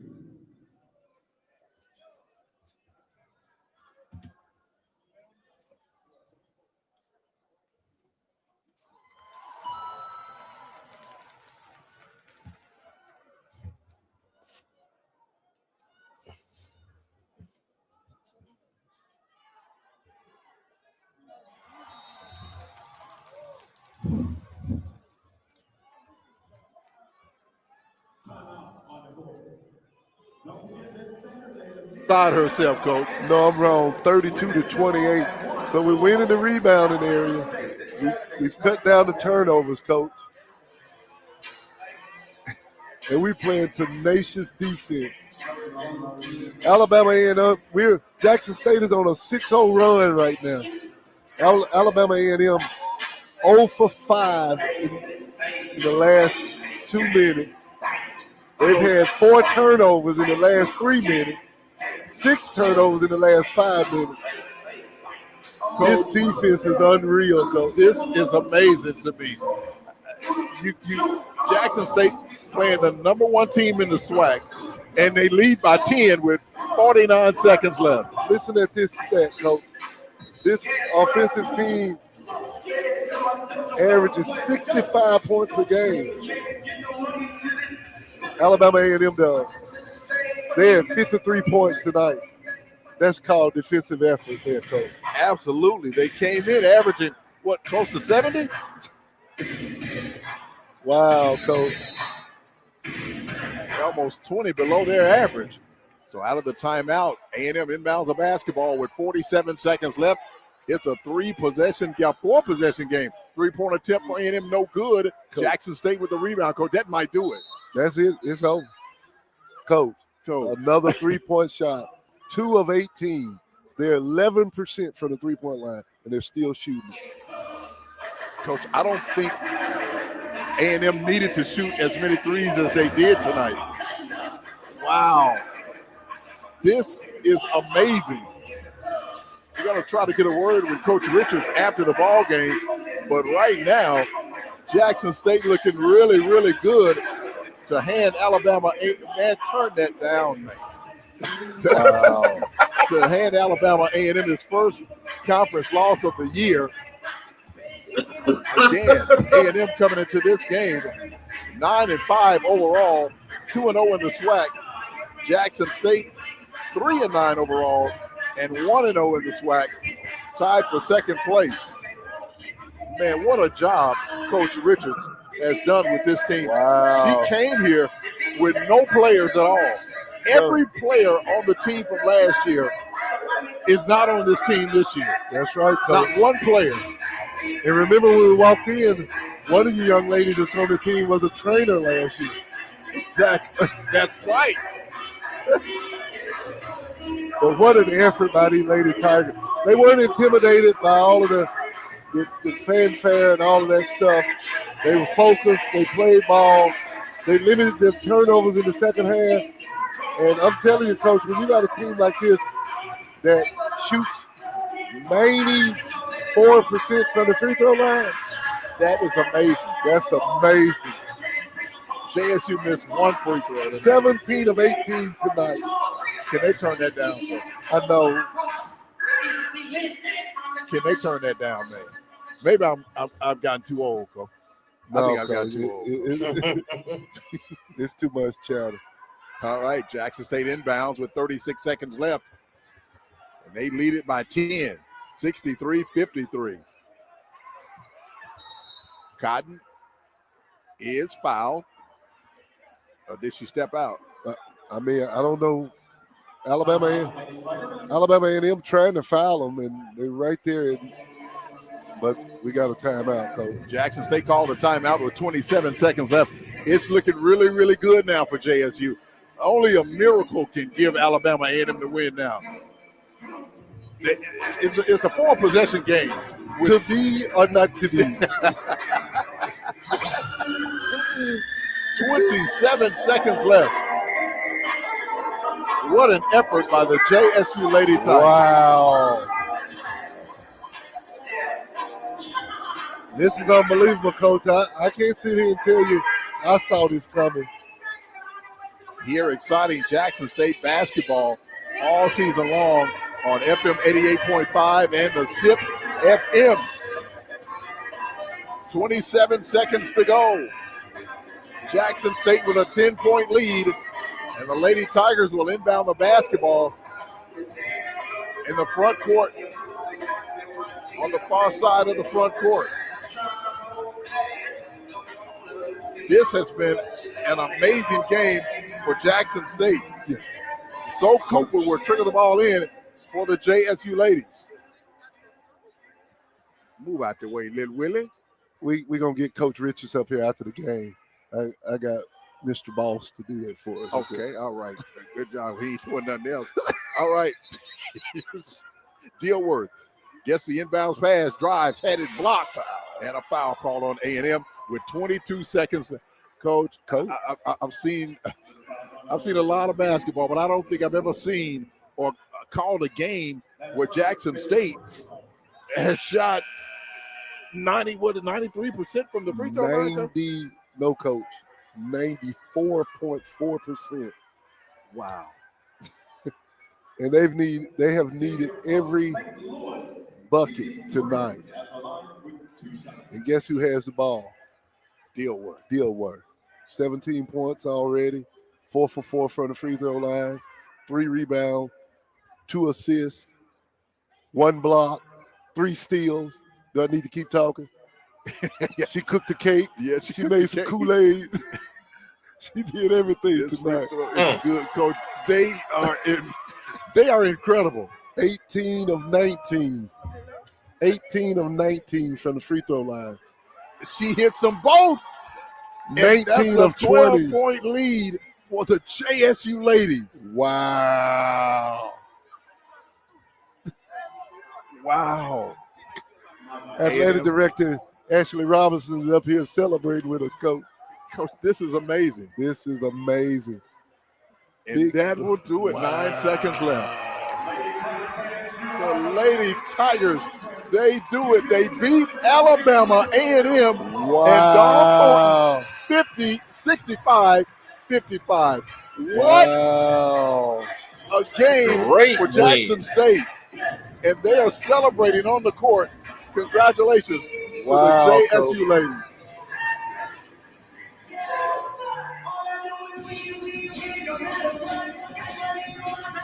Coach Richards improves to 2-0 in the SWAC with this win tonight over Alabama A&M.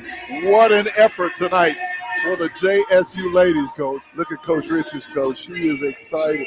And when you say total team effort, this was a total team effort tonight by these Lady Tigers. No doubt about it. Wow. Where's the dancing squad that was here earlier? Yeah, they're gone, Coach. I get you. I got you on that one, bro, Carter. Jackson State 65, Alabama A&M 53. What a game tonight for the JSU ladies, Coach. Yeah, I tell you. Coming into this, everybody, like we said, everybody thought Alabama A&M would beat JSU by 40. Yeah. I agree, Coach. What an amazing effort. But when you shoot 94% from the line, you limit your turnover. We still ended up with 20 turnovers. The second half, the first half we had that quote 16. is forever going to live with us. We only committed 4 turnovers the whole second half. And Wow. it was a difference maker. That I can't put it in words. I know, Coach. I know. After 2 games in the conference, Jackson State is 2-0. Alabama A&M falls to 2-1. Wow. Goodness gracious. Wow. And you said in the pregame, put the ball into the hands of Dilworth. Put it in her hands. Yeah. Let's trust her with it. Play good defense. Don't turn the ball over and rebound the basketball. And we led tonight in the rebounding area. It was 32-28 and limited turnovers. Second half, 4 turnovers, Coach. Every game this year except one, Dilworth has scored in double figures. And tonight she helped lead JSU to this 11-point win over Alabama A&M. Wow. How many shots did she take? I think I remember saying she needed to take about 18 shots. Unofficially, she took 11. Well, I think it was about 15 unofficially. Okay. You were right on time. She needs to take about 18 shots a game. Absolutely. Well, Coach Richards is on the court right now. We're going to take a 2-minute break. We're going to take a 2-minute break and come back and hear from Coach Richards. Again, Jackson State, your winner tonight over Alabama A&M by the score of 65-53. We're back in 2 minutes on the Tigers Sports Network. Coach. You're clear.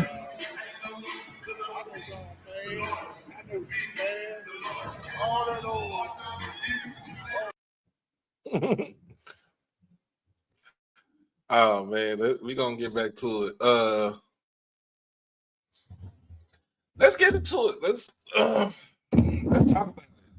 Nice win, great win for first home game of the season in conference play. Big win. I'm gonna stay with it. I got you. I'm gonna stay with it. But big win in conference play by Coach Richards and the squad right here, 65-55. Jackson State on top of Alabama A&M. This was the homecoming for Dawn Thornton. But as always, since she's been the head coach, she has not beaten Jackson State at home. It has been a minute. It's been a minute. So I don't know what to say. She has not. It's crazy. She has not beaten Jackson State at home.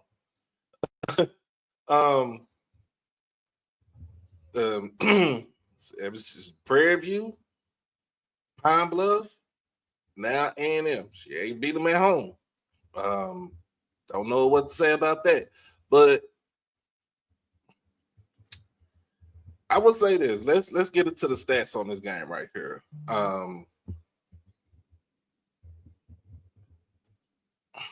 Because the stats tell a lot. Looking at football.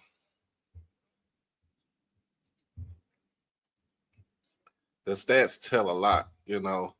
Team stat. Let's go to the team stats. We shot close to 39% from the field. 6 of 18, 33% from three-point range. 19. This is the tell and tell right here, y'all. 19 of 20 from the free throw line. We shot 95% from the free throw line tonight. 33 rebounds compared to the 28 from A&M. 9 of those rebounds are offensive rebounds compared to the 7 that A&M got today. 7 assists to 4, both tied up with 11 steals, 2 blocks for each team, and both teams ended up with 20 turnovers. But the points off of turnovers, Jackson State got 20 points off those 20 turnovers from Alabama A&M. Fast break points, 8 points to 7 for Jackson State. Points in the paint was tied up for 16. Only had 18 fouls compared to the 20 that was given to Alabama A&M. And our largest lead was 12 compared to the 7 that A&M had earlier in the first half. That is the tell and tell. The tell and tell, again, is 95% from the free throw line. That is the tell of the tape right there. All right. So they are done with that. They are done with that. So yes, that is the tell from tonight's game. Before we do that, let's go ahead and play the intro. Since we started early, let's play the intro. Be right back.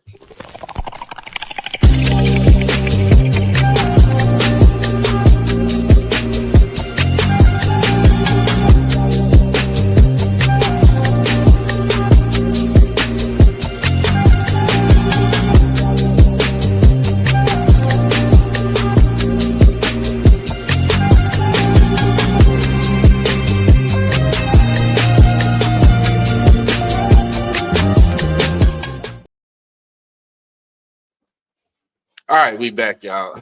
Again, welcome back to HBCU Tonight, powered by HBCU Overdrive. Make sure that you like the stream, comment, share, and most of all, subscribe to the channel. As always, get all your notifications, HBCU Overdrive. If you are on Twitter, make sure you hit that follow button on Twitter and then follow up on the YouTube. Hit the subscribe button on the YouTube channel. We had over 400 people watch this stream tonight. Watch the game with your boys tonight. Almost down there, broke my phone. Appreciate you, AJ. Appreciate you.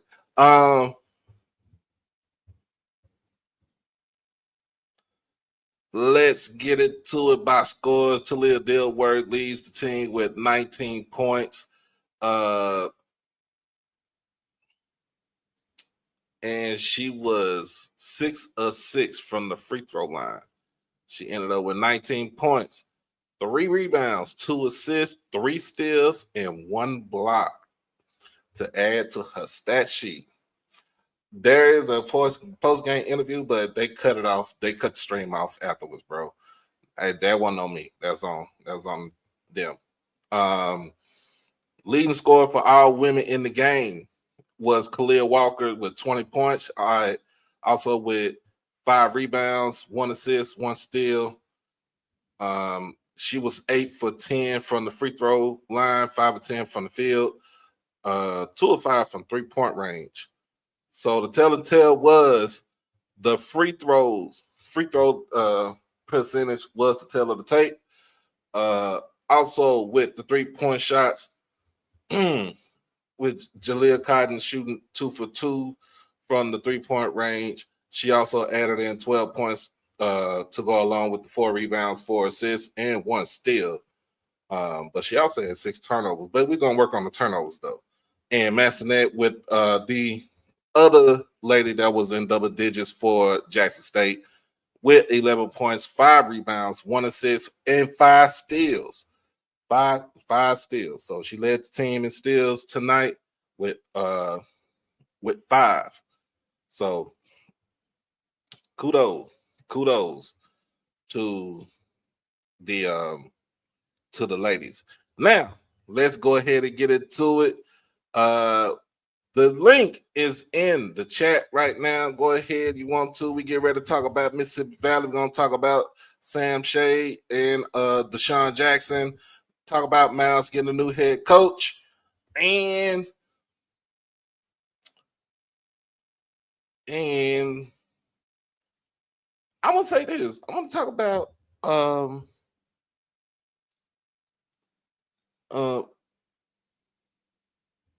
Prime being on GMA yesterday and how DeMarco, my classmate DeMarco Morgan, shout out to DeMarco Morgan, man. He came a long way, y'all. And he came a long way. Talk about that. And we're gonna talk about JS recruiting. Got me tongue tied over here. And let me go ahead and get Mr. Ford back up on here. Y'all, I'll be right back. Hit the commercial break. Just a second. Yo, it's your boy Doc Holliday with HBCU Overdrive. And I am proud to sponsor Merch Sports. Check out his new line of collection, the Black College Football Fan Club collection. It's basically designed to show support and give respect to the rich history and tradition of black college football. And as you already know, the best college players had to play at HBCUs before integration. So go ahead and check it out over at shopmerchsports.com. Merch Sports. Merch for the sports enthusiasts. All right, we are back. Mr. Ford is on his way back up. So we're going to talk about the recruiting there over here at JSU and why we are looking beyond just in these SWAC streets. Also, we got some other news in the fold. Looks like Prairie View, Coach Tremaine Jackson is trying to round out his staff. He did get some people from Valdosta State on his coaching staff. He got some other people that you probably know.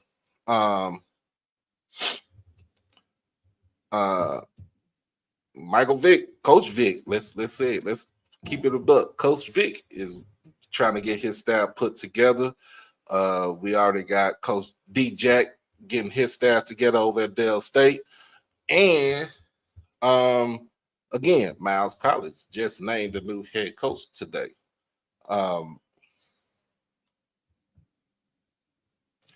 But let's go ahead and get into the recruiting aspect for Jackson State. First and foremost, I just got I asked just talked to First Letter, asked about his mom, told me what's going on. Y'all send a prayer to First Letter, man, and hopefully mom go with a full recovery.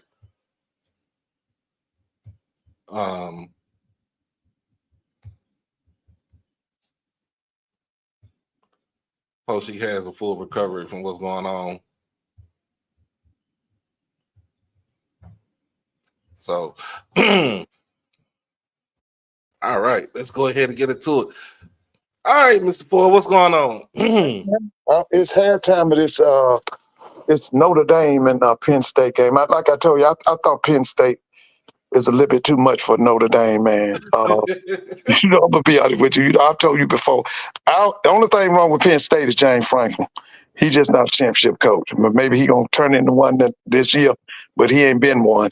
But they got some athletes on this darn Penn State team, man. Not to take nothing away from Notre Dame. They got some boys too, but Penn State is loaded, man. Yeah, for those that is not watching football right now, it is the Orange Bowl that's going on, which is the national semifinal game right now. Tomorrow is the Cotton Bowl here in Dallas. Right. Yeah. Between Texas and Ohio State. Now that game, I really don't care. I hope both of them lose. Now that's Ohio State against Texas. Mm-hmm. I hope they both lose. I don't like either one. Yeah, but let me be honest with you. That might be Ohio State might get that. Mm-hmm. Yeah, well, I think they should be favored, even though it's in Texas. It's in Texas. You know, Miss Whitley gonna go for her Buckeyes. Oh, Miss Whitley loves the Buckeyes. Miss Whitley is from Ohio. No, what? You Columbus, Cleveland, Dayton. Where's Miss Whitley from?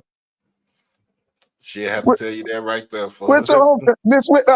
My cousins went to Central State, HBCU in the North. Yeah, my cousins went to. I grew up AME, so we always knew about Wilberforce. Yeah, Wilberforce was an AME school. Oh, I didn't know that.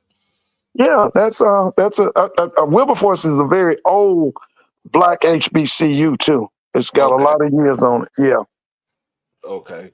Yeah. So let's go ahead and get into it. We got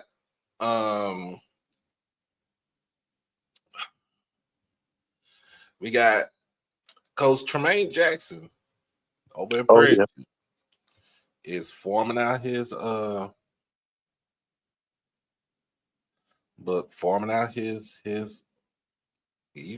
that coaching staff. You got any names so far? Is it the guy from Valdosta? So he got a defensive coordinator from Valdosta. Okay. I think that's Coach Anderson.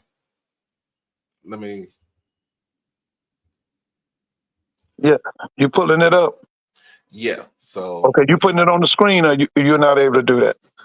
I'm doing it from my phone right now. Okay, all right.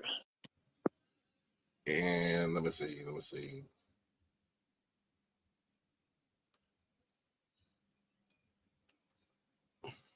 They doing a lot. He did say he's gonna be a new era on the hill. So I think it is too, man. I didn't see the whole thing. I got to go back and watch the whole thing. But the part I saw, man, he was. Now I don't think he's gonna win the SWAC. I don't think he's ready to jump on Jackson yet. But I can tell you this: he's gonna take that West. He gonna take over that West. I think he'll take the West though. Me too. I don't see anybody because a lot of schools are doing they're in the West. Southern is coming off an 8-5 season, but two of their quarterbacks went into the transfer portal. Yeah. So one went to Grambling, right? Yeah, T-Set went to Grambling. Yeah, I saw that. Now I like Terrence and everything, but that mess Terrence them doing with no offense coordinator and all that, they listen, man. That man gonna take the West, man. That man gonna, because there was some talent out there at Prairie View that just wasn't being pushed. But then here's the thing: they say he gonna bring a boatload of boys from Valdosta State. Did you hear that? Yeah, he said he's gonna bring some boys from Valdosta State. That's what I'm saying now. Okay. Sonny Boone, what's going on? What's going on, man? What's up, Doc? What's up, Mr. Ford? Hey, how you doing? I'm making it. Can't complain. Yeah. Yeah, and I think he's gonna bring some. He's bringing some players from. He's bringing some players from Valdosta. He's bringing some of his coaching staff from Valdosta. He's trying to round out. He's been. In fact, he's been recruiting since pretty much. I think the national semifinal game. Right. We figured. I'm telling you. I said this. We talked about this. As soon as Bubba got let go, I said Tremaine Jackson's going to be the next head coach at Prairie View. Yeah. Oh yeah. I said that. I said that. He's going to be the head coach at Prairie View. So I think we all kind of saw that one coming. Yeah, we saw that coming. I said this with Alabama A&M. Sam Shea was going to be the head coach at A&M. I said that from the jump. Why would you not go down the road to get the man that it has pretty much resurrected a whole program that was 1-9 before he got there, and he built that program up to his liking, to his standard. And I think he has the same cachet to actually do that at A&M. To me, that's how I feel. Well, let me ask you this. Do you think he come in dominating Eddie Robinson down there in that Magic City Classic?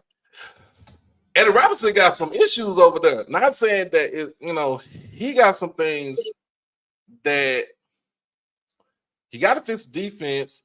Defensive coordinator left. Yeah, So, Lewis. Yeah. Yeah, he's at UAB. Yeah. So you got a lot of things to fix up over there. Now, Sam Well, Shea, now, Doc, I'm gonna be honest with you. You know, when I coached, I was on the offensive side of the ball. I've always felt that it was an easier fix to fix a defense than it is an offense. I've never thought defense was his problem. My problem has been the way he has ran his offense. When he had Harry Williams, I thought it was ridiculous. Then he went and got remember the white coach who came from a school near Birmingham or something that had been a state champion. He stayed 1 year. And then, this year he went and got the guy who was at North Carolina A&T, and they still didn't look no better. But that's been his problem. His defenses play great. He's had great defenses since he's been there. His biggest problem, like I talked to this man who was an Alabama State graduate, and this is what he said to me. He said his biggest disappointment was that Eddie Robinson Jr. had played in the NFL, and he just figured that he would bring an NFL-type offense to Montgomery. And then to see the kind of offenses he's had since he's been there was a major letdown. He must have been talking about the Ravens offense. He said, talk about the Ravens. Willie. He said the Ravens offense was 3 yards in a cloud of dust. he brought the 85 Bears offense. I don't know what I don't know. I've never been with him. Now they've been able to run. Now remember he had that kid that I really like.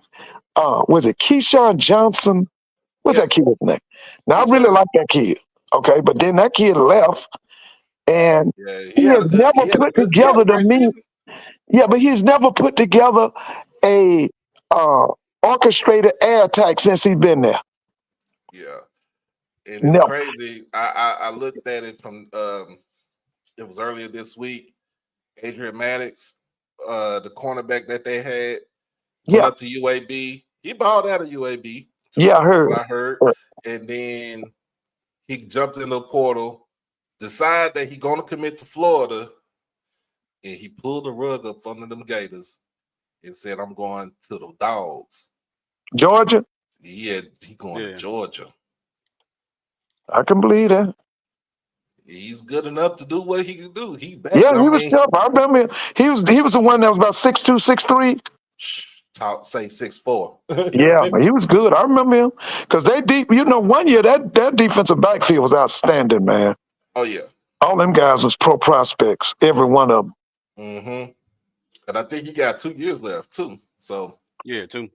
Listen, hey, don't be surprised if Sam Shea come in and beat his behind in that darn Magic City Classic, man. Don't even be surprised, man. I ain't gonna be surprised. I mean, he beaten what? 3? What he going 3 in a row? or 4 in a row? 3 in a No, row. I'm talking about Sam Shade alone. Oh yeah. Because he beat him when he was at Miles. He lost Yeah, to him he did. last year. That was 2 years ago, right? 2 years ago, he beat him. Yeah. So it's like, I don't know. He kind of got your number, man.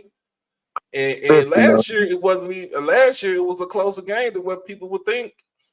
Well, y'all know Eddie only get paid to beat Mantle, and Mantle gone now.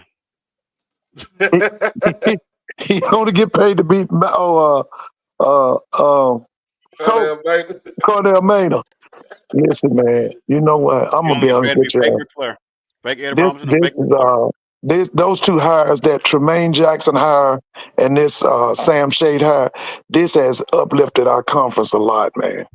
These two guys right here they're gonna be a championship program. Both of them. Oh yeah. What's up? What's going on, Bakar? What's going on, man? How y'all doing? Man, try not to freeze up out here. Hey, look, I heard y'all talking about Alabama State. Man, yeah, I understood that coach was in the NFL, but you got to remember he was a defensive player. He wasn't no offensive player. He's a defensive-minded coach. Mm-hmm. And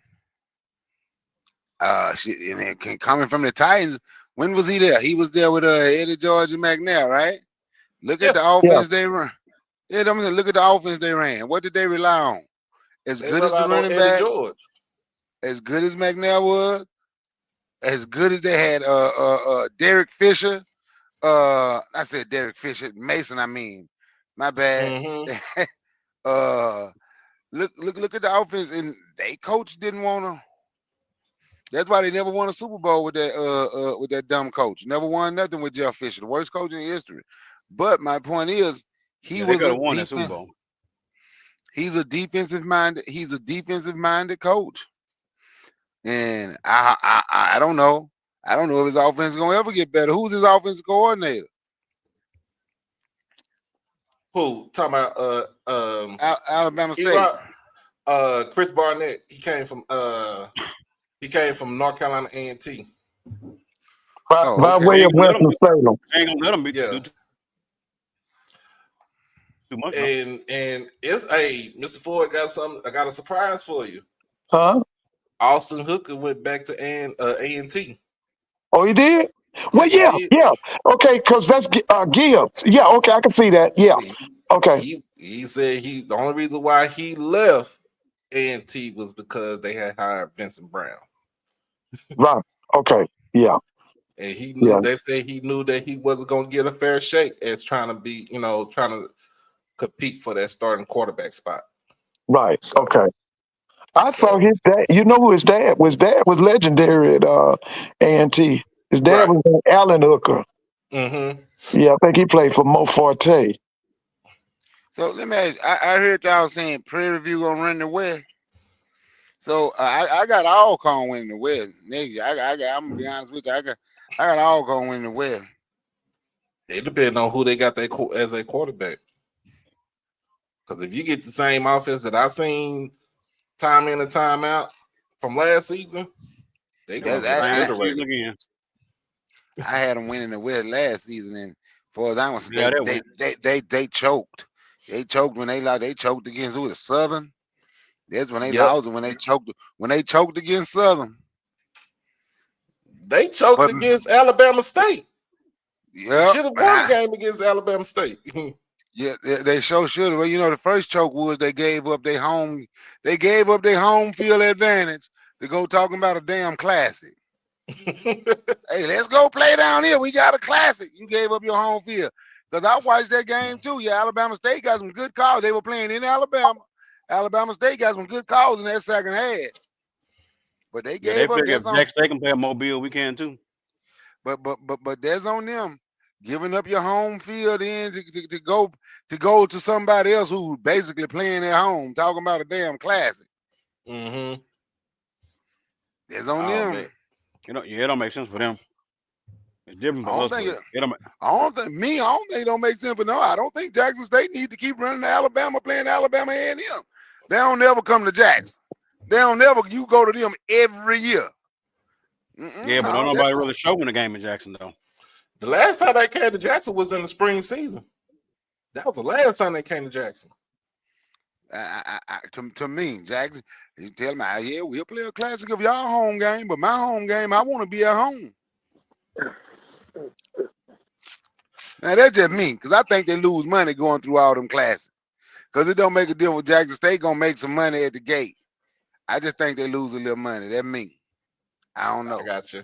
I mean, AD got back into it for some reason. He must think we ain't making enough when we play them at home. But at the same time, when you think about it too, it's still. I mean, it's more.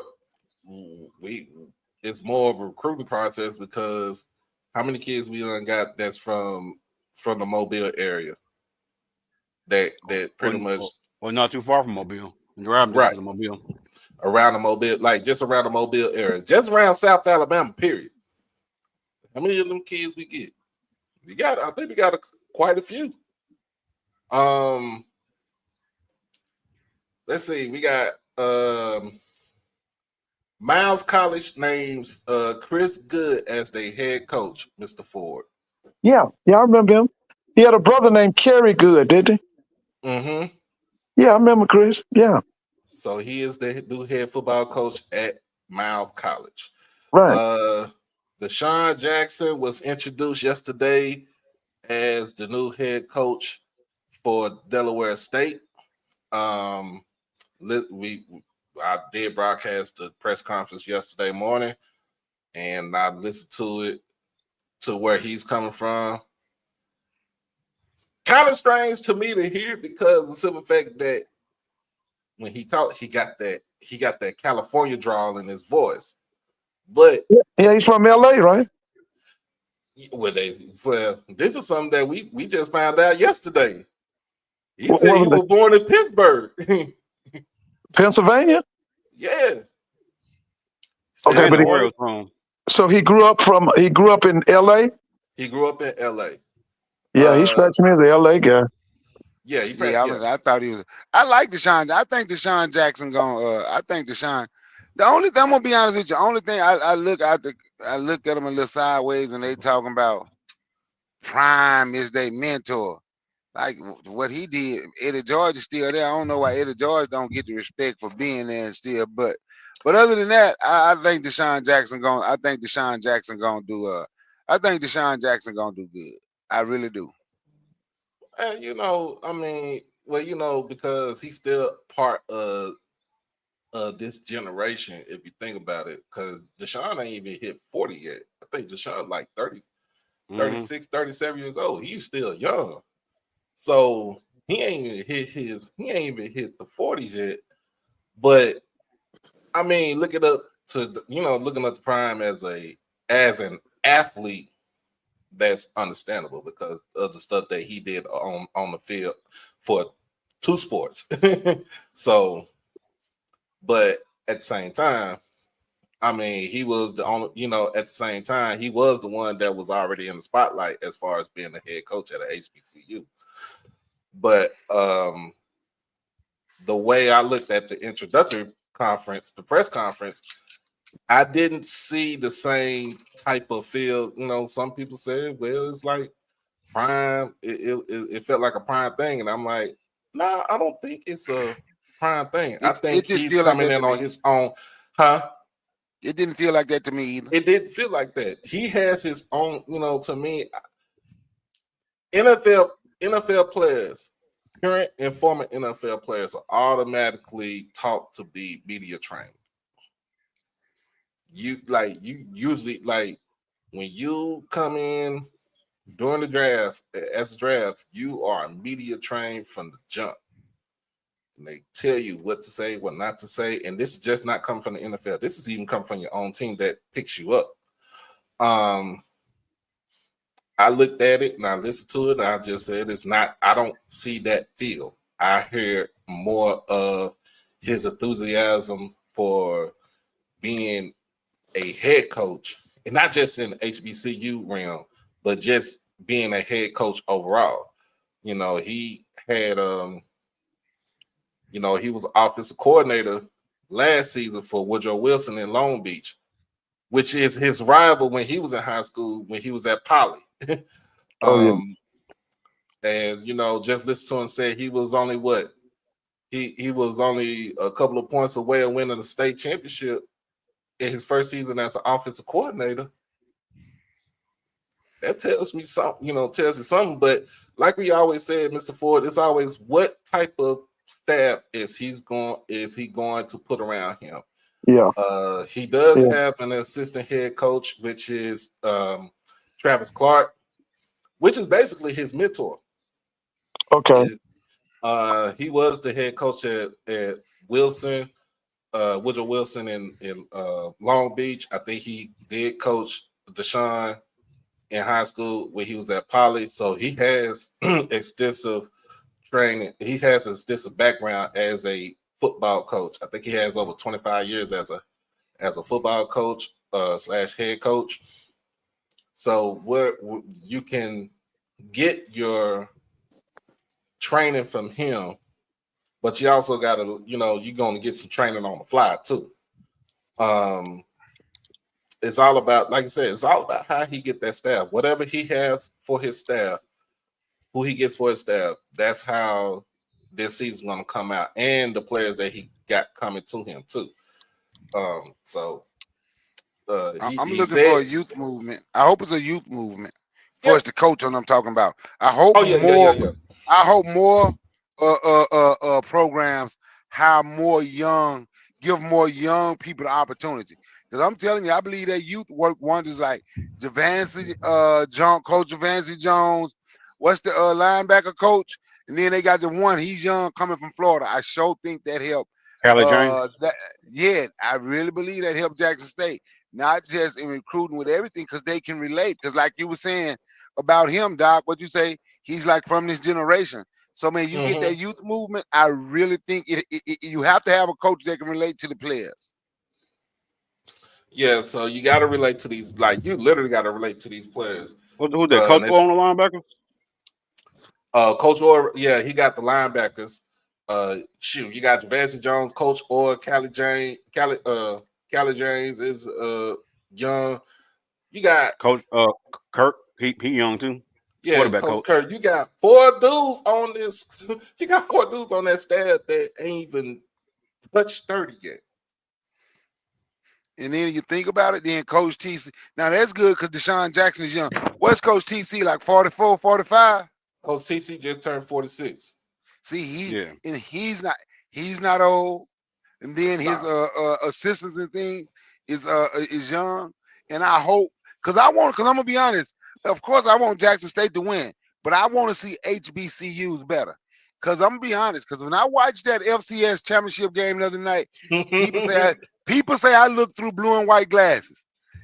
Can't nobody tell me they watched that game and watched Montana State or North Dakota State defensive backfield. Can't nobody tell me Jackson State couldn't put up 35 to 40 points on them. Way too slow. Their defensive backfield, I ain't saying Jackson State would have won, but their defensive backfield was way. Go watch that game. So I want to see the HBCUs better. And I want to see the HBCUs. We need to stop saying they won't come to us. Southern Miss ain't going to come to us, and UL Monroe ain't going to come to us either. We going to have to go play them schools and whoop their ass. I'm just being honest. We going to have to. Yeah. We going to take some of them on. And as we get into recruiting, I know Jackson State, we did pick up a linebacker that was previously at Baylor University in Carmelo Jones. We talking about kid, Mr. Ford, 6'3", 6'4", 240. Whoa. Original home is, I think he's from Alabama. He's from Mobile, Alabama. Okay. How many years eligibility you got left? I think he got 2 years left. Okay. We got the running back. He was Denario. Oh my God, what's his last name? You got his last name, Sonny Boone? I was just looking at him too. I forgot. But he comes in he was formerly at Texas State. He's coming in from Louisiana Tech. Running back, big guy, 6'2", 220 right there. So we getting guys that had playing, that has playing experience, that has stats, and we just not talking about no practice film. We're talking about game film. So we're looking at we're getting We got kids DB from in Mississippi that State realm. too, right, Doc? Oh, Davenport. Yeah, Denario Doc, Davenport. What's Doc, up? didn't we get a DB? Didn't we get DB from that played at Mississippi State? Yeah, That's Roddy. that's Kamari Jones. Oh, I couldn't think of his name. Yeah, we got him. Tyreek starts from Florida Atlantic, quarterback. Got stats on him too. Watched the game against Tulsa from last season. Put up 5 touchdowns in that game. We got kids that wants to be here, that has stats, that's played.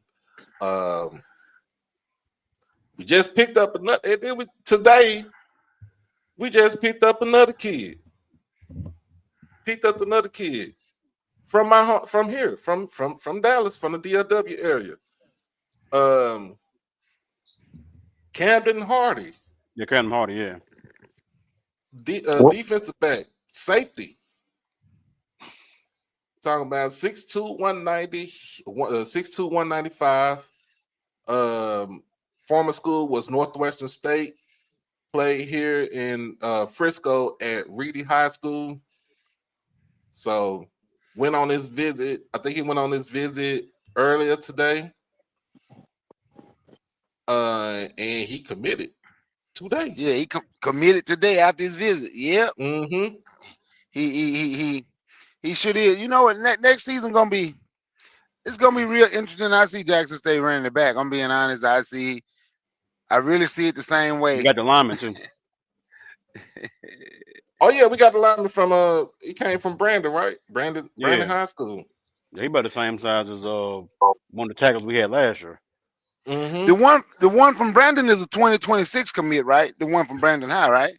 Right. So he's going. So you think about it, he's going further. He's thinking ahead. Most people are thinking for right now. Well, I think one of the offensive linemen is 2026 too. Mm-hmm.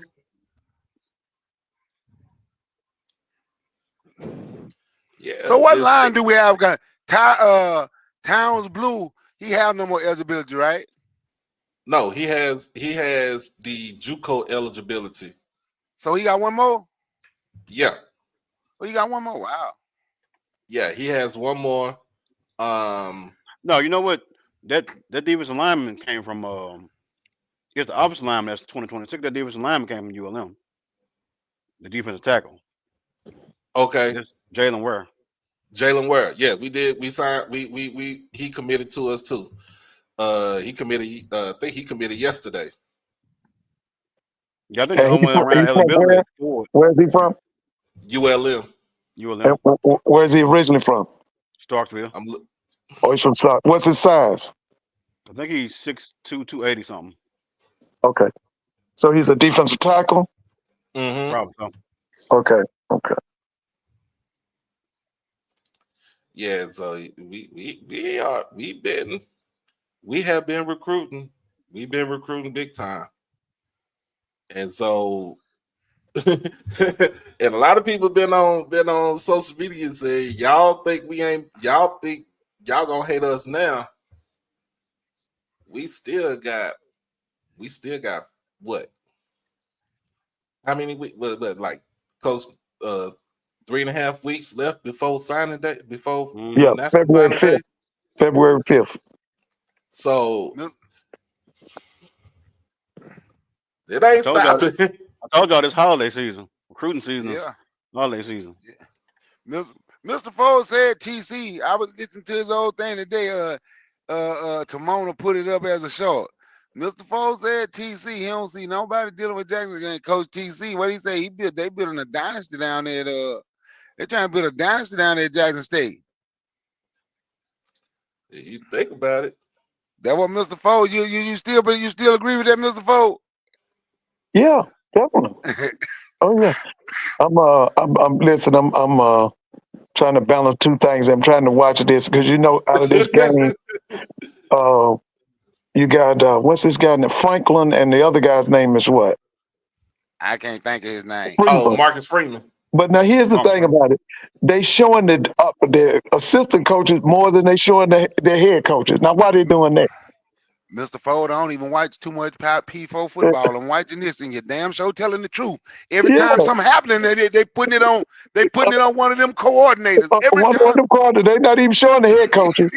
I mean, they showing them one or two times. They showing the assistant coaches more than they showing the head coaches. Now, when do they do that? They damn sure doing it, Mr. Ford. Yeah, they ain't putting the brothers on now. Now, But guess what? They show going, but you know what? Tomorrow, what they show gonna put Ryan Day and Oh yeah, and Steve Sarkisian on that thing. Yeah. Shoot, I ain't gonna lie to you. I'd rather watch Steve Sarkisian's wife on the sideline than just watch him on the sideline. She get more airtime than her own husband. That's messed up. Yeah, she deserve she deserve it. But anyway, I'm pulling for James Franklin. I'm pulling for James Franklin. I want James Franklin to win. And simply because I heard an interview a few years back, and James Franklin was talking about the importance of a black coach winning a national championship, right? And he stood on how important it is for a black head coach to win. And of course, he want to be the first one, but he stood on that. And I heard the interview of the coach from Notre Dame. Yeah, it's important if we win one, but it shouldn't matter. So we shouldn't worry about if they're black. We should worry about if he didn't stand on how important it is to be black and win and be a first. James Franklin stood. James Franklin surprised me because he stood firm on how important it is to have a black coach win a national championship in these college football playoffs. He stood firm on it. Notre Dame coach didn't. He said it and started backtracking. They ain't showing them because they wanted to still think there's only one black coach out there. Yeah. Hey, look, if you ask them crazy ass DDRs, that's what they say all the time. Dion, the only black coach. Dion, the only black coach. Like, what the hell? You ain't supporting the black coach like it ain't 3-4 more black coaches out there. It's not that we not supporting the black coaches. I want all black coaches to win. Don't get me wrong. Don't get me wrong. Dion did what he did. I do too. But I don't. I ain't saying I got a big old forgiving heart. But at the same time, he's still a black man. He's at a P4 where the whole thing is dominated. It ain't that many black coaches in Power 5 football. It ain't. let's just keep it a buck. It ain't. Last season, did I want him to fail? Hell yeah, I wanted him to fail because we were pissed. But this season, I looked at it like, well, shoot, he might win 7 games. I looked at the schedule, I'm like, sure, he might win 7 games. Then I looked at it like, he might win 9 if he really slip up. He probably win 10. I'm gonna tell you, but that win was the weakest conference in the Power 4 because the Big 12 was the weakest conference. It was Mr. Ford. I was just getting ready to say that. Mr. Ford. It was barely after the season. After the season started and you started watching the Big 12 play, me and my homeboy was like, shit, Dion got a chance to make the playoffs. Now they're gonna get blown out in their first game, but damn, the Big 12 was sorry. I'm gonna be honest with you. Oklahoma State had a slip up this year. Don't let Mike Gundy go out there and get them players that he really won't. Because he gonna go get it. I'm telling you. You saw what he did, right? But I was impressed with that ass whooping that BYU put on Colorado. I was impressed with that. I'm gonna be honest with y'all. They put an ass whooping on Dion them. So here's the thing about this. What they did? What they all saw that coming. That was an ass whooping. They got blessed by the Lord, Mr. Ford. They got blessed by the Lord. Yeah, man, I was impressed with that. What's that guy's name? Pataki? What's his name? What's that? Sataki, something Yeah, like that. Sataki. Yeah, I thought he did a great. I thought he showed that he was above Dion as a head coach. I thought his team was better. I thought they were more focused. I just thought they put together a game. They just, I'm not saying they were perfect, but they were trying to be perfect. They almost were. Th- They knew They Yeah, what had a game. Colorado was gonna They do. had a game plan, and yeah, Colorado they just went out and did. played. Yeah, I was very impressed with BYU in that game. Here's the challenge right here, y'all. And I want to see this challenge. How will Dion coach now since all his boys are gone to the league? He might be a better coach. Or he might let his Dion coach trying to for a get an change. exit, man. Y'all know that he trying to get an exit. And want me to tell you why I say he He might trying be to a get better an coach? exit. He might be a better coach simply because he ain't gonna have people to just coach favoritism for. Right. And the kids That gonna be is better players without him. That's the thing. So now when you think about it, and I'm gonna be honest with you, when you think about it, he got two new quarterbacks that's coming in. One of them came from Liberty. Caden Salter. He actually he's an alum of my high school, Cedar Hill. He got an established quarterback right there. Then he got a freshman in Julian Lewis. Juju. So my thing about this is, how will he be able to coach this team right here with these two quarterbacks? And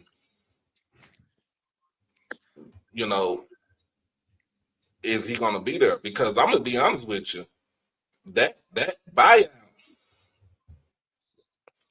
that buyout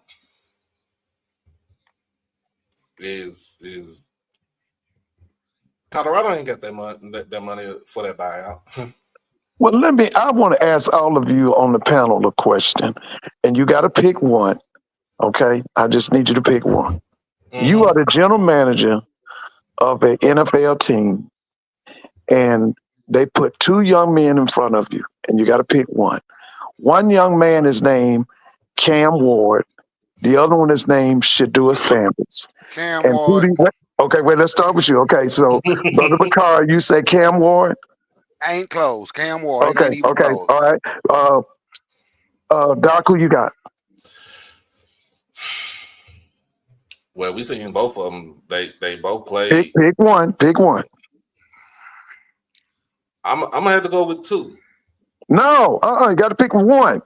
No, I was saying I'm going with two. I'm going with Shadua. Okay, you go with shit. Okay, brother, who you got? As much as I love Shador, man, the stuff I seen Cam do his whole time in college it's just been crazy. And I want to see what the fact that Shador been playing with Prime and he been kind of catering everything to him. I think I would probably roll the dice on Cam. I'm with Without Cam. being on my team. So listen, we 3-1, right? So we three Cam and one Shadua, right? Right. Okay, that's what I want to know. I reason why let me ask y'all a question. Let me. Go ahead. I'm sorry. Go ahead, No, Doc. go ahead. I'm gonna ask the question when you finish. Go ahead. No, but the reason why I went with Shador, and I seen Cam play. We all seen him. He was at the Carnivore first. Then he went over to Washington State for one season. Then he transferred over to Miami. Those three stops. Cam's best play, to me, it wasn't at the U. It was at Incarnate Word, where he really didn't. He was killing at Incarnate Word where he didn't have anything, and then he moved up. He go to Washington State, which they, it's at the time it was P4, but they didn't really had too much up there either. And then he gets to Miami and it's like, shoot. Oh, everything done, is out of there. He got everything that he want. But as much as with Cam, I seen Shador, and it just seen with my own eyes. I seen the boy when he was in high school. We seen him his 2 years at Jackson State. We seen him his 2 years at Colorado. he is certain things about him that he has done that he kind of improved on himself. Now it's like I still say this about him. He needs to let go of the ball, get the ball out of his hand faster because of the Is fact that really that on him though? it's on him. It's on him. I mean, it's on him, but think about this But though. yeah, with When his he was offensive at Jackson line. State, His now first what year I'm at Jackson saying, look State, at he was look at all the stupid. time he been in college. Mm-hmm. That the little time he had TC as the coordinator, that was probably the least you ever seen him hang onto the ball a long time. And he always made plays. Ever since he had a OC other than TC, he been holding the ball long because Prime always want them. He want a down for play every play. Under But TC, then too, if it wasn't yeah, 3 yards, he's getting out of there. yeah, but then too, that second season when TC, when that second season here at Jackson State, he had a running game too. Mm-hmm. But He had a running game. But you can't have a running game when your coach, who is his Yeah, daddy, I was. ain't Yeah, ain't trying to run. So I'm gonna tell you something. See, I say this, and I don't want go none of ahead. y'all I don't want none of the Jackson State folks to get mad with me. The question I was gonna ask, because I'm gonna tell you, I'm not gonna. I won't be surprised at all. Should do go mid-second round. I'm being honest with you. That's how he Have y'all, hold. have y'all seen the Don't do that, Brandy. Have y'all seen the report that saying he don't have a first round grade? And I That can was tell you that to me. That's stupid right there. Because who my got a first round opinion. grade? I'm gonna tell you. I'm gonna tell you why. This is my opinion.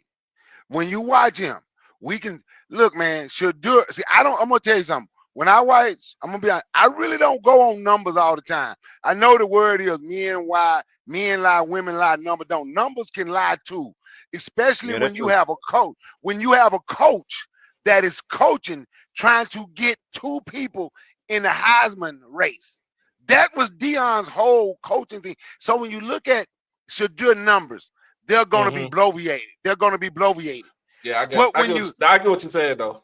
but when you look to see how Shadur plays under pressure, I'm just being honest. I have never seen a quarterback take more 15-yard sacks in my life on any level than Shadur Sanders because he don't want to throw the ball. Because he been coached where he can do whatever and he can't, in the coach, he can't do nothing wrong.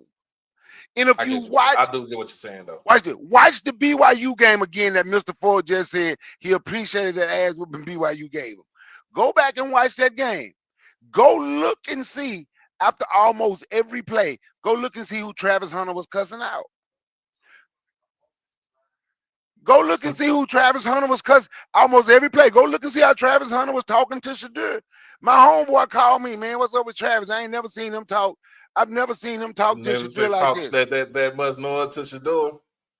But And I'm it's, saying, but but be you're right.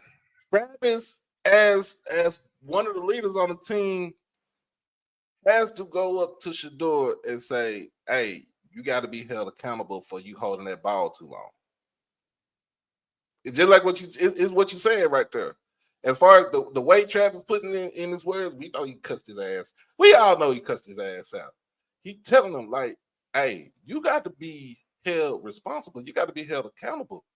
Like you see me, you see LeJontay open, you see Jimmy open, you see these other receivers that's open, or if the running back is coming out of the flat, you gotta check it down. Like you gotta be able to get rid of the ball. And I think that's what Travis came up to him and said, you got to.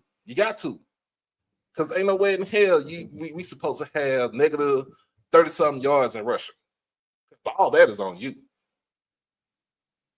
Because you just like you said, you hold on to the ball, you hold on to the ball too long. You can't do that now in the NFL. Because how many seconds, Mr. Ford, how many seconds in the NFL quarterback has in his head before that pass rush come into his face?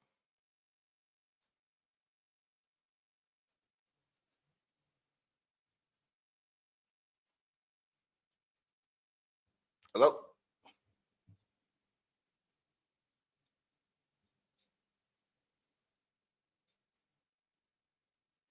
So Doc, would you be surprised if he don't go in the first round? I would be very surprised if he don't go in the first round. You would? Well, I'm gonna say that if he go in the first round, but I'm saying, but I would not be surprised if he fall to the second round. And I'm gonna be honest, I won't even say it's necessarily his fault. He been allowed, like I said, he been allowed to do whatever he want to do, and nothing. He's never come. Because just be honest, Doc. Now we gonna be honest, right? How many times can you take a 15-yard sack and your coach ain't never told you, man, just throw the damn ball away. Stop running backwards. I've never seen nobody, and it's like he just allowed to do it because eventually he's going to be able to throw it to Travis. I don't think either one of them has been actually coached to be their best.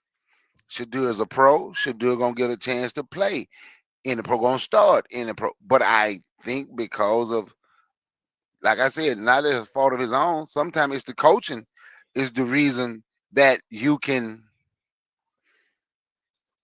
fall. Mm-hmm. All right, man. Let's go ahead and get into this. Valley, Old Valley. What is going on with Mississippi Valley State? What is going on? And I'm not talking about the band program. We ain't talking about band. We are strictly talking about athletics. What is going on at Valley?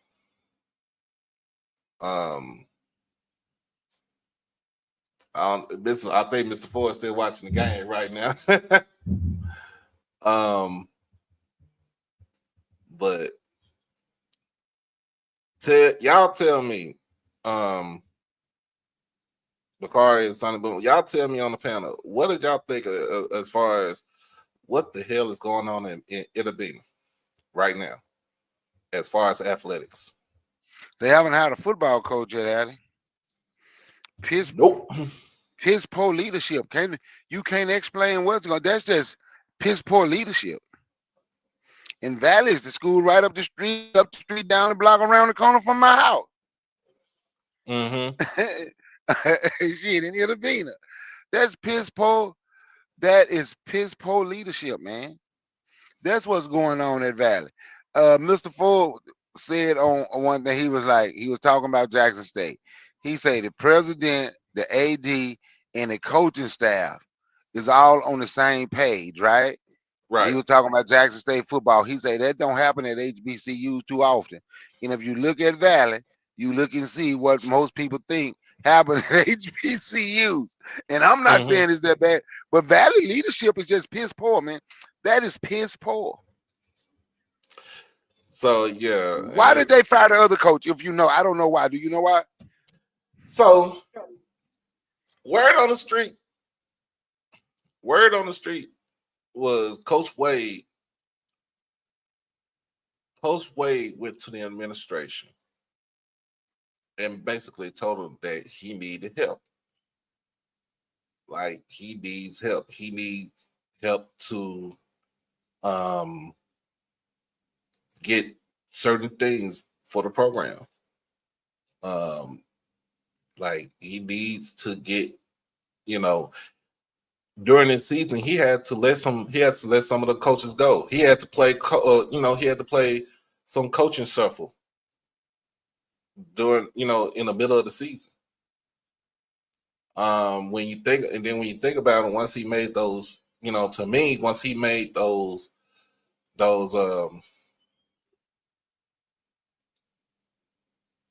decisions, Valley's play on the football field continued to improve. Then, of course, we've seen it when they beat FAMU in Tallahassee. So then the next week they played Alabama A&M. Only thing that was stopping them was they couldn't stop the pass. But the play that you seen on the field started to improve. You seen the quarterback play started to improve. Offensive line play started to get there. The defense started to gel. He started getting some of his players back. And they just let him go. They just let him go. If I'm a coach, so right now, Valley ain't operating with no AD. They don't have a men's a football coach, and the person that's hindering all of this is at the top. And I think Jameis had pointed it out. It's the administration, but the person that's doing all this is none other than Gerald Briggs, the president of Mississippi Valley State.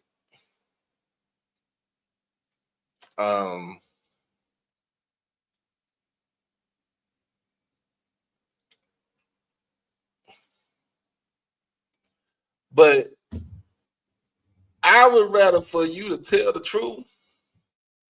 I'd rather for somebody to tell the truth than lie to me. Would you? So he got fired for telling the truth. Man, so how can you explain what's going on at Valley, Doc? It's the man that's at the helm. It's the president. Piss poor leadership, right? It's piss poor leadership. And to me, it don't. I know it don't sound right.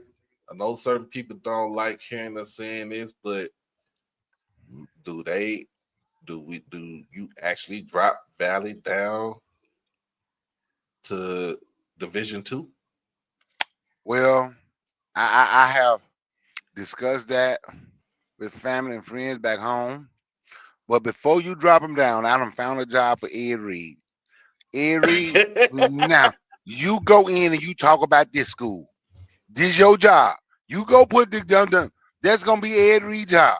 Every time a school act like Valley acting right now, Ed Reed go down to the school and talk about it. And that's gonna be your job. Because I don't see how people is just letting this guy get away with this. I don't see how they're letting him get away with this. Like dropping down to Division II, I would say Valley would compete and possibly win at Division II, but you still ain't gonna have an AD. You still ain't gonna have a head coach. So how the hell you gonna win? You can drop down to Division III. You ain't got no coach. How you gonna win? Oh, this is what I like right here. I like Jameis. She cool. She from the Delta. Said we got to start giving coaches 2 years to turn the program around. That's true. That is true. Oh yeah, he needed the coach that was fired. I liked him. I thought he came in and he was doing a good job. Coach Wade was cool. He was good. But you know, when you see the seat, like, here's the thing. Throughout the whole season, you see how his face, like, you can see the tiredness. And you can see that he's tired. First of all, he's tired of the bullshit. Second of all, he is tired from being on the road for the first. He was on the road for the first 4 weeks of the season. Damn, he had one of them damn Jackson State schedules from TC first season, huh? Yeah, he was on the road for the first 4 weeks of the season. And the only reason why they were doing it because they were still putting the turf down on the field.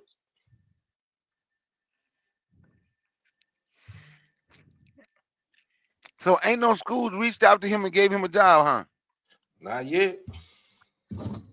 Ain't no way he shouldn't have a job. He the reason back. Man, if you can talk Valley into getting the turf, that's right there requirement for something. Somebody got to hire him. Somebody in the SWAC got to hire him now. Shit.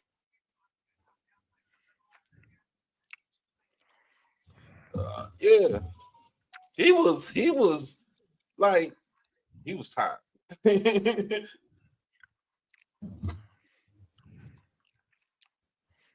he was tired. You know the crazy thing is, all my folks back home, my brothers and my cousins back home, and we go because it was still there. And I go to talk when we talk about Valley. I'm gonna just tell you what they told me. He a coach. You say doing a good job. I said, man, I think, and they started looking. You know what? You know what they all said? He ain't gonna be there long. Valley don't want no coach like. They all said, man, Valley don't want no coach like that. Somebody trying to change, trying to get people to do right. So it is the way it's looking like Valley. The administration want a football coach to go along with the get along. Mm-hmm. You do what I tell you to do. Miss Jamie said, "Where's your home, Bakari?" Glen Island. You ever heard of Glen Island, Mississippi? If you don't know Glen Island, how about Greenville? So you think about it. They always get a coach that like you damn near got a backpedal on the real. Because at the same time, it's like, seriously, what is it that you got to do as a head football coach? Because to me, I'm gonna be honest with you.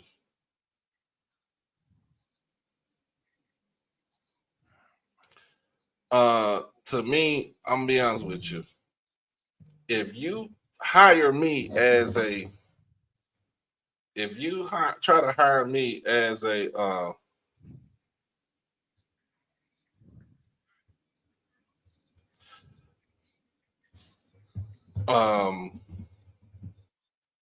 as a head football coach, we're gonna have to. We got to put in some conditions for real. Like we got to put. We got to put in some certain conditions because of the simple fact that I'm not about to come into a program where you're not about to put in 110% effort into helping me achieve a goal for these young men, because at the same time, these kids want to win, they want to experience winning, and we got to try to retain them. We got to try to keep them. So there's going to be some conditions that we come up with, or you're not going to hire me at all. If you want to hire the dude out the side of the highway, go right ahead. But you ain't going to try to hire me from and think I'm about to do your song and dance. Can't do it. Won't do it. You know, it's you know, when you know, when I was telling you about my oldest son when he went to a community college, right? Mm-hmm. They had this coach Jackson. It was at Itawamba. Coach Jackson ended up being the head coach at Hines, right? Right. When we were talking, and when he was talking about the players who got to go, you know, D1, you know, what schools they went to and where he was sending them, right? He had players go to throughout the SWAC. Jackson State, you know, Alcorn, Grambling. But it was one place he said he would always tell parents, don't let your kids go to. And that was Valley. He said, man, Valley is run piss poor. They don't care. He said they don't care about nothing. You really don't. He like you really don't want to be a part of what they are doing. He said, man, they're ripping people off. And he was like, and he said, look, he done had some go to Valley, but he said it was not because he told him to go to Valley. He he would send them throughout the SWAC, but he did not want none of them going to Valley State.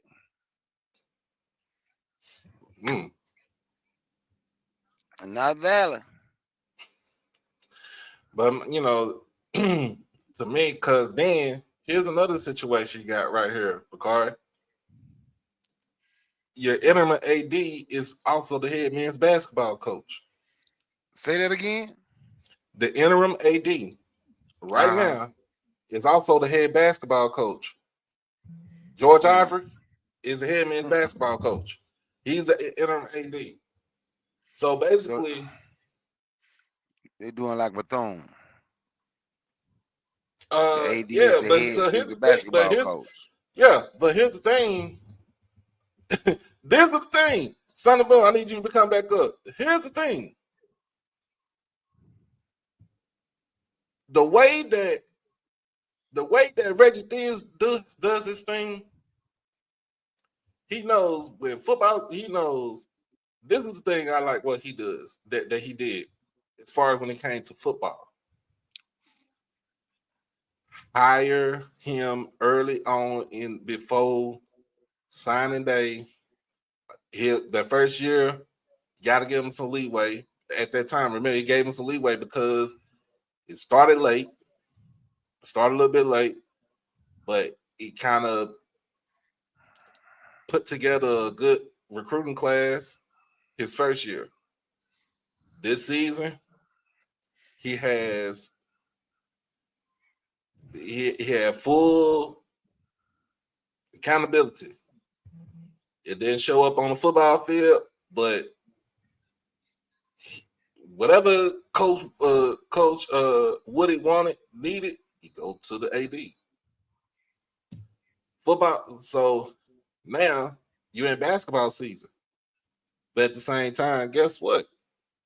Coach Theus is still answering that phone and fielding all calls because why? He is the athletic director. And then if it's something that he can't do or he might not have too much of the time of, guess what? You delegate it to your associate AD. That's why you have an associate AD. Like you can't say, well, I got a basketball game now. We understand that, but at the same time, you still in charge of 14 other programs at your institution. And like you said, and I'm not saying anything bad about Coach Ivory, but at the same time, that article that they put out with The Athletic doesn't do you any type of justice either. So the fact that a lot of the alums for Valley are upset and pissed because they're not liking what's going on with their university, that their football team hasn't won since 2006. It's almost next year will be 20 years since Valley had a winning season. Shit. Hell, Valley gone Valley. And you like Valley too coming win from you. They be your other team. Because it's right there. You know what I'm saying? Mm-hmm. But shit. But you can't do nothing with leadership like that. And if they don't want to get what can you do, man? They gonna have to force out. They gonna need another president and every damn thing. Then you got to hope the IHL choose somebody, because we got to just start choosing our own shit to go around them. Because you don't know if that's who choosing these people, putting them in position over us. I'm just saying, bro. You don't know. But I'm gonna get off of here, Doc. I'm gonna listen to you. Finish listening to you offline. Thanks for letting me speak. Oh, anytime, man. Appreciate you. Yeah, I appreciate y'all. Peace, chat. Javid said they too much worried about the band. I mean, don't get me wrong. I like the band. I love the band.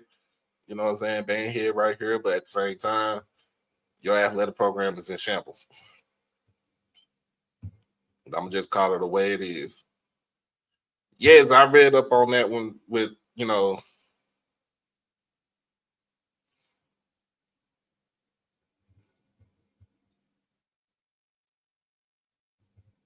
yeah, VCU ain't got no football program, but shoot, you can do that with basketball. It's ain't number 15 players.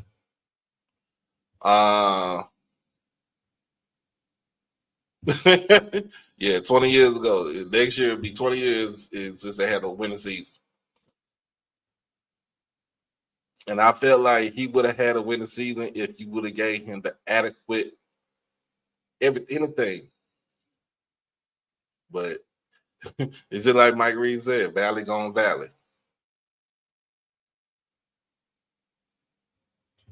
Yeah, that's what I'm talking about. They been work. They just started worrying about the band. Why? Because it been got big.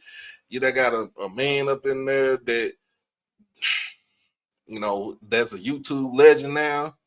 But at the same time, come on, you got to worry about that athletic program.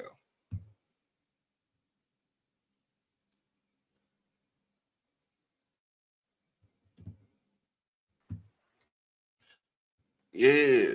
So what you got to say on this, man?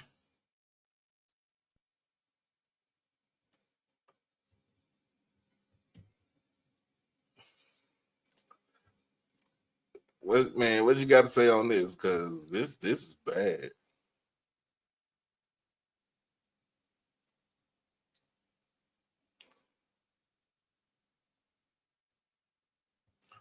This is bad, man. Staying probably a little before that.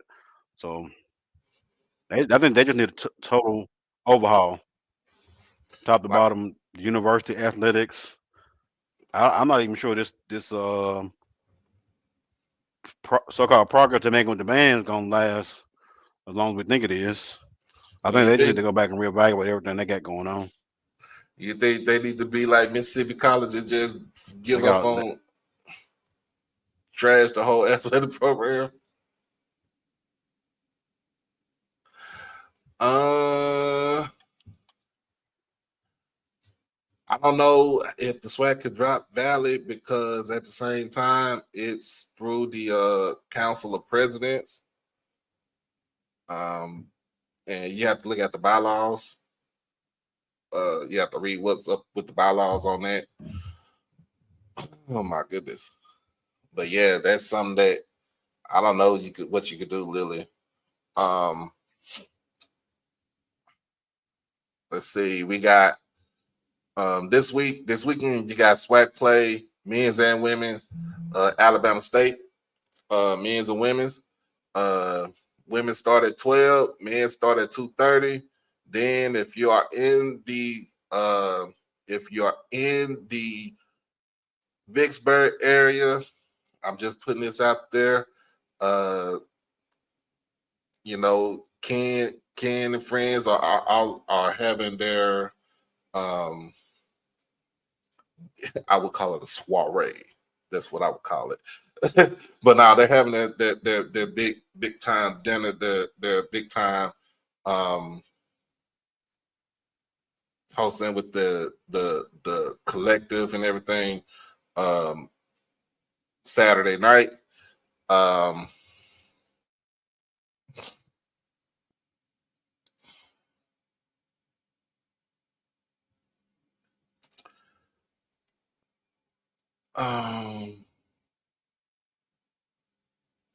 And then if you have it, like I said, if you got Apple Music, if you got Spotify, if you got any streaming platform, go download the new album from the Sonic Boom of the South, labeled Destroy 24. It is out right now. And like I said, you will not be disappointed with listening to the band.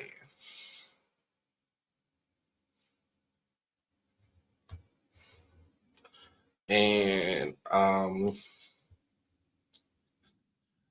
I was on this thing, I was Austin just hit me up. Shout out to Austin.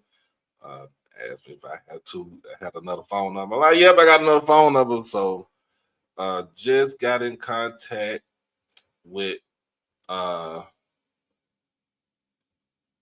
Mr. Walker, Alan Walker's dad. Alan and Philip Webb, from what I heard, they are here. They're going to be here in Dallas. So I am going to go ahead and try to call in so we get some interview. Since I'm stuck in the house tomorrow, might as well go ahead and get some more content. And this is more JSU content right here. And hopefully I'll be able to come on up with this too. That's my little fountain back there.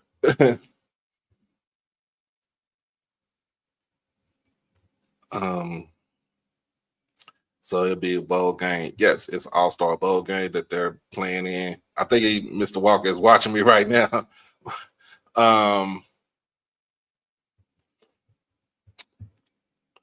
Let's see. This is a good question. Do you think the SWAC need to reevaluate all teams? Seems like JSU is holding down the entire conference. I don't think the SWAC has anything to do with that. I think it's more individually on the school.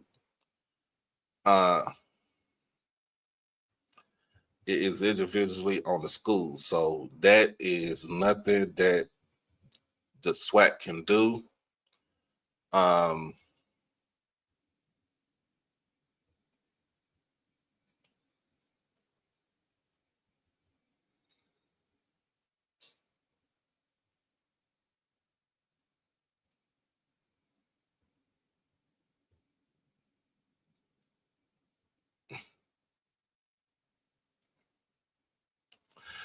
Oh my goodness, I'm dead with this picture. They done seen me. Yeah, I gotta turn on this game because they saying it's insane right now. But yeah, it's been like this since all day, bro. And I've been in the house all day. Only time I stepped outside was just to see if it was actually snow on the ground. It was, where I'm at.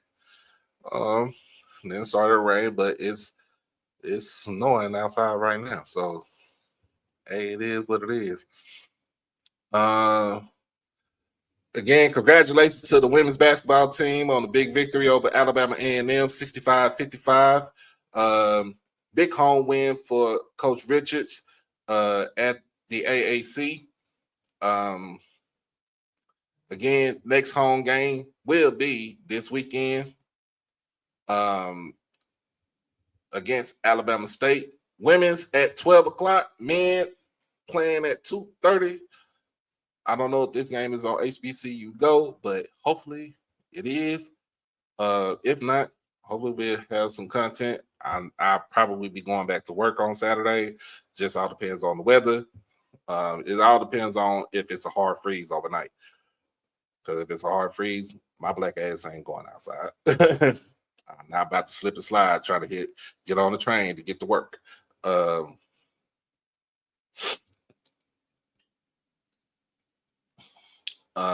But other than that, going to try to get some women content. We want a women's panel up here. If you yes, we can say you're a female, and if you're into sports, DM me on Twitter, and we can try to get it set up for a women's night on HBCU tonight.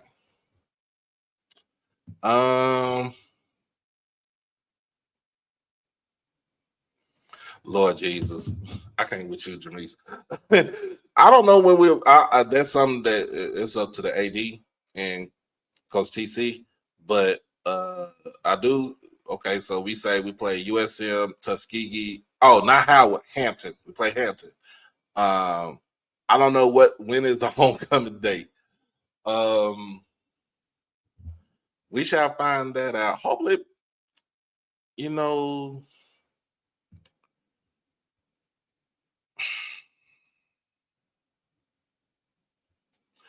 I think we did the schedule release from this past season.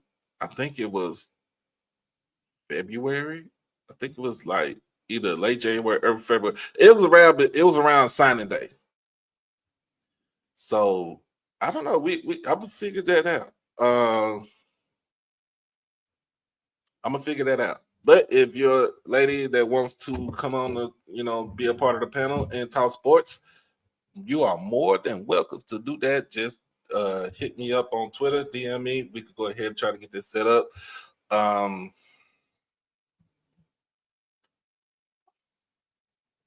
No, the schedule hasn't dropped already. We know who, as some part of our non-conference, we know USM is on our schedule. We know that we got a game with Tuskegee and we got a game with Hampton. And yeah, we gotta wait till also come out with that slamming video, because last season that to have Big and Reese on there to introduce the schedule was phenomenal. And let me see. I'm looking at the weather channel. Winter storm warning. Yeah, we are.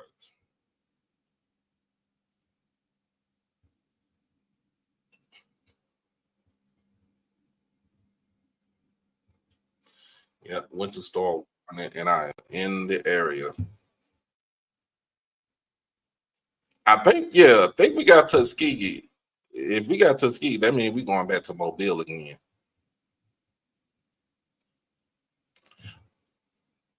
Well, hope not. We don't go to Mobile. Sonny Boom, have you downloaded the new album? Because it's on all platforms now.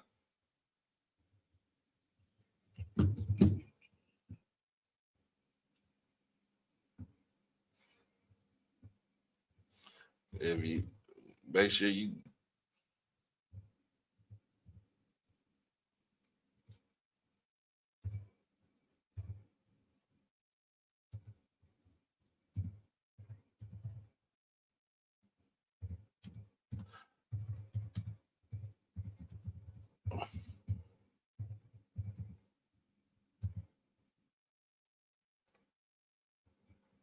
there we go.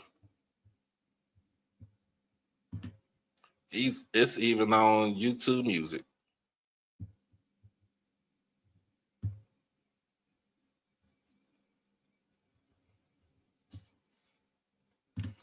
It's even on YouTube Music. I'm about to. Jameek, we do not play Hampton in Chicago. We actually play Hampton in Jackson this year.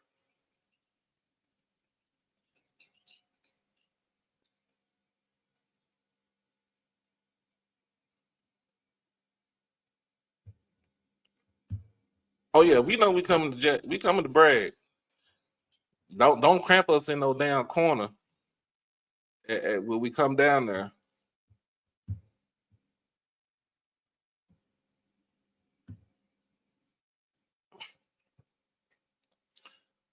Okay, so we play Tuskegee at home. That'll be a good one too.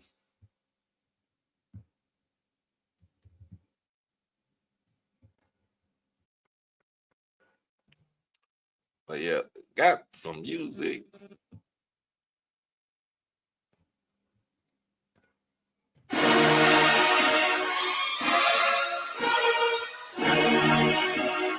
This a new album from the Sonic Boom.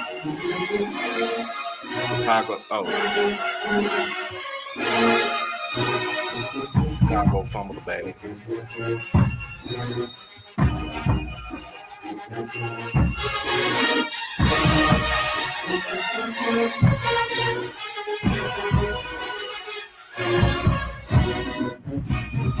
Shout out to Dr. Little and his whole staff and the amazing kids that's in the band.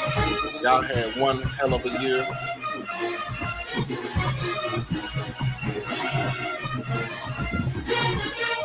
And if we decide to go to Tallahassee, Marching 100, don't want this smoke.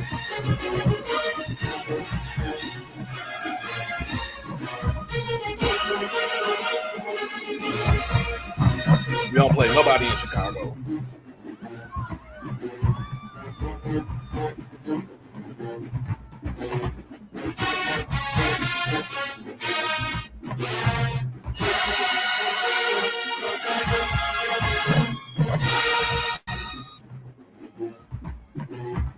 We don't play nobody in Chicago.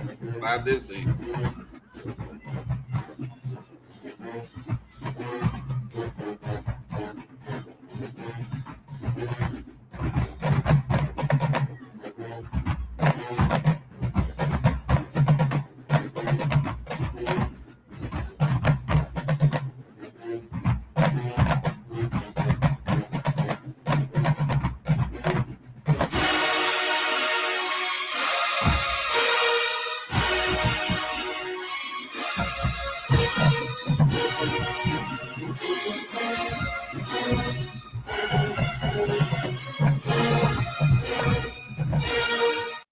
Hey, if you haven't done it, make sure you go check it out.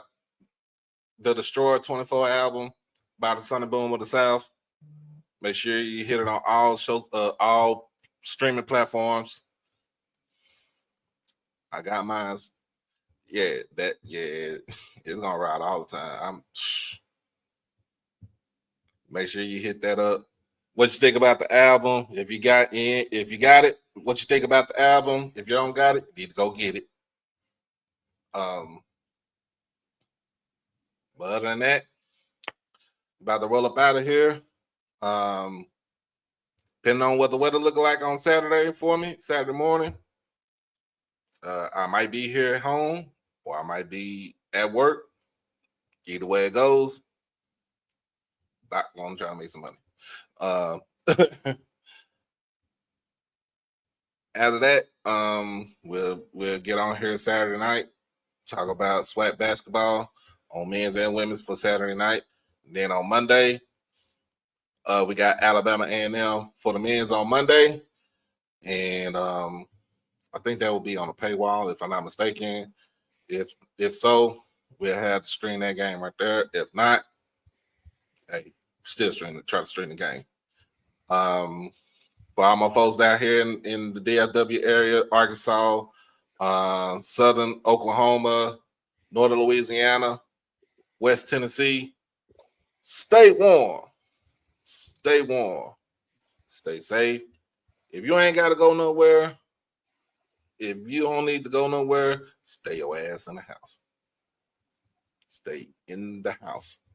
All right. For all the folks that's in California, dealing with Southern California, that's dealing with the fires, make sure we pray for y'all. Pray for you. Got any last words, my bro? No, man, it's a good show, man. Jack said they had a lot popping the last few months. Oh yeah. And we just on waiting to see more with Valley. Yeah, I hope so, man, because I think they are the last school that does not have a coach. I think everybody. I don't know they're gonna get one before signing day.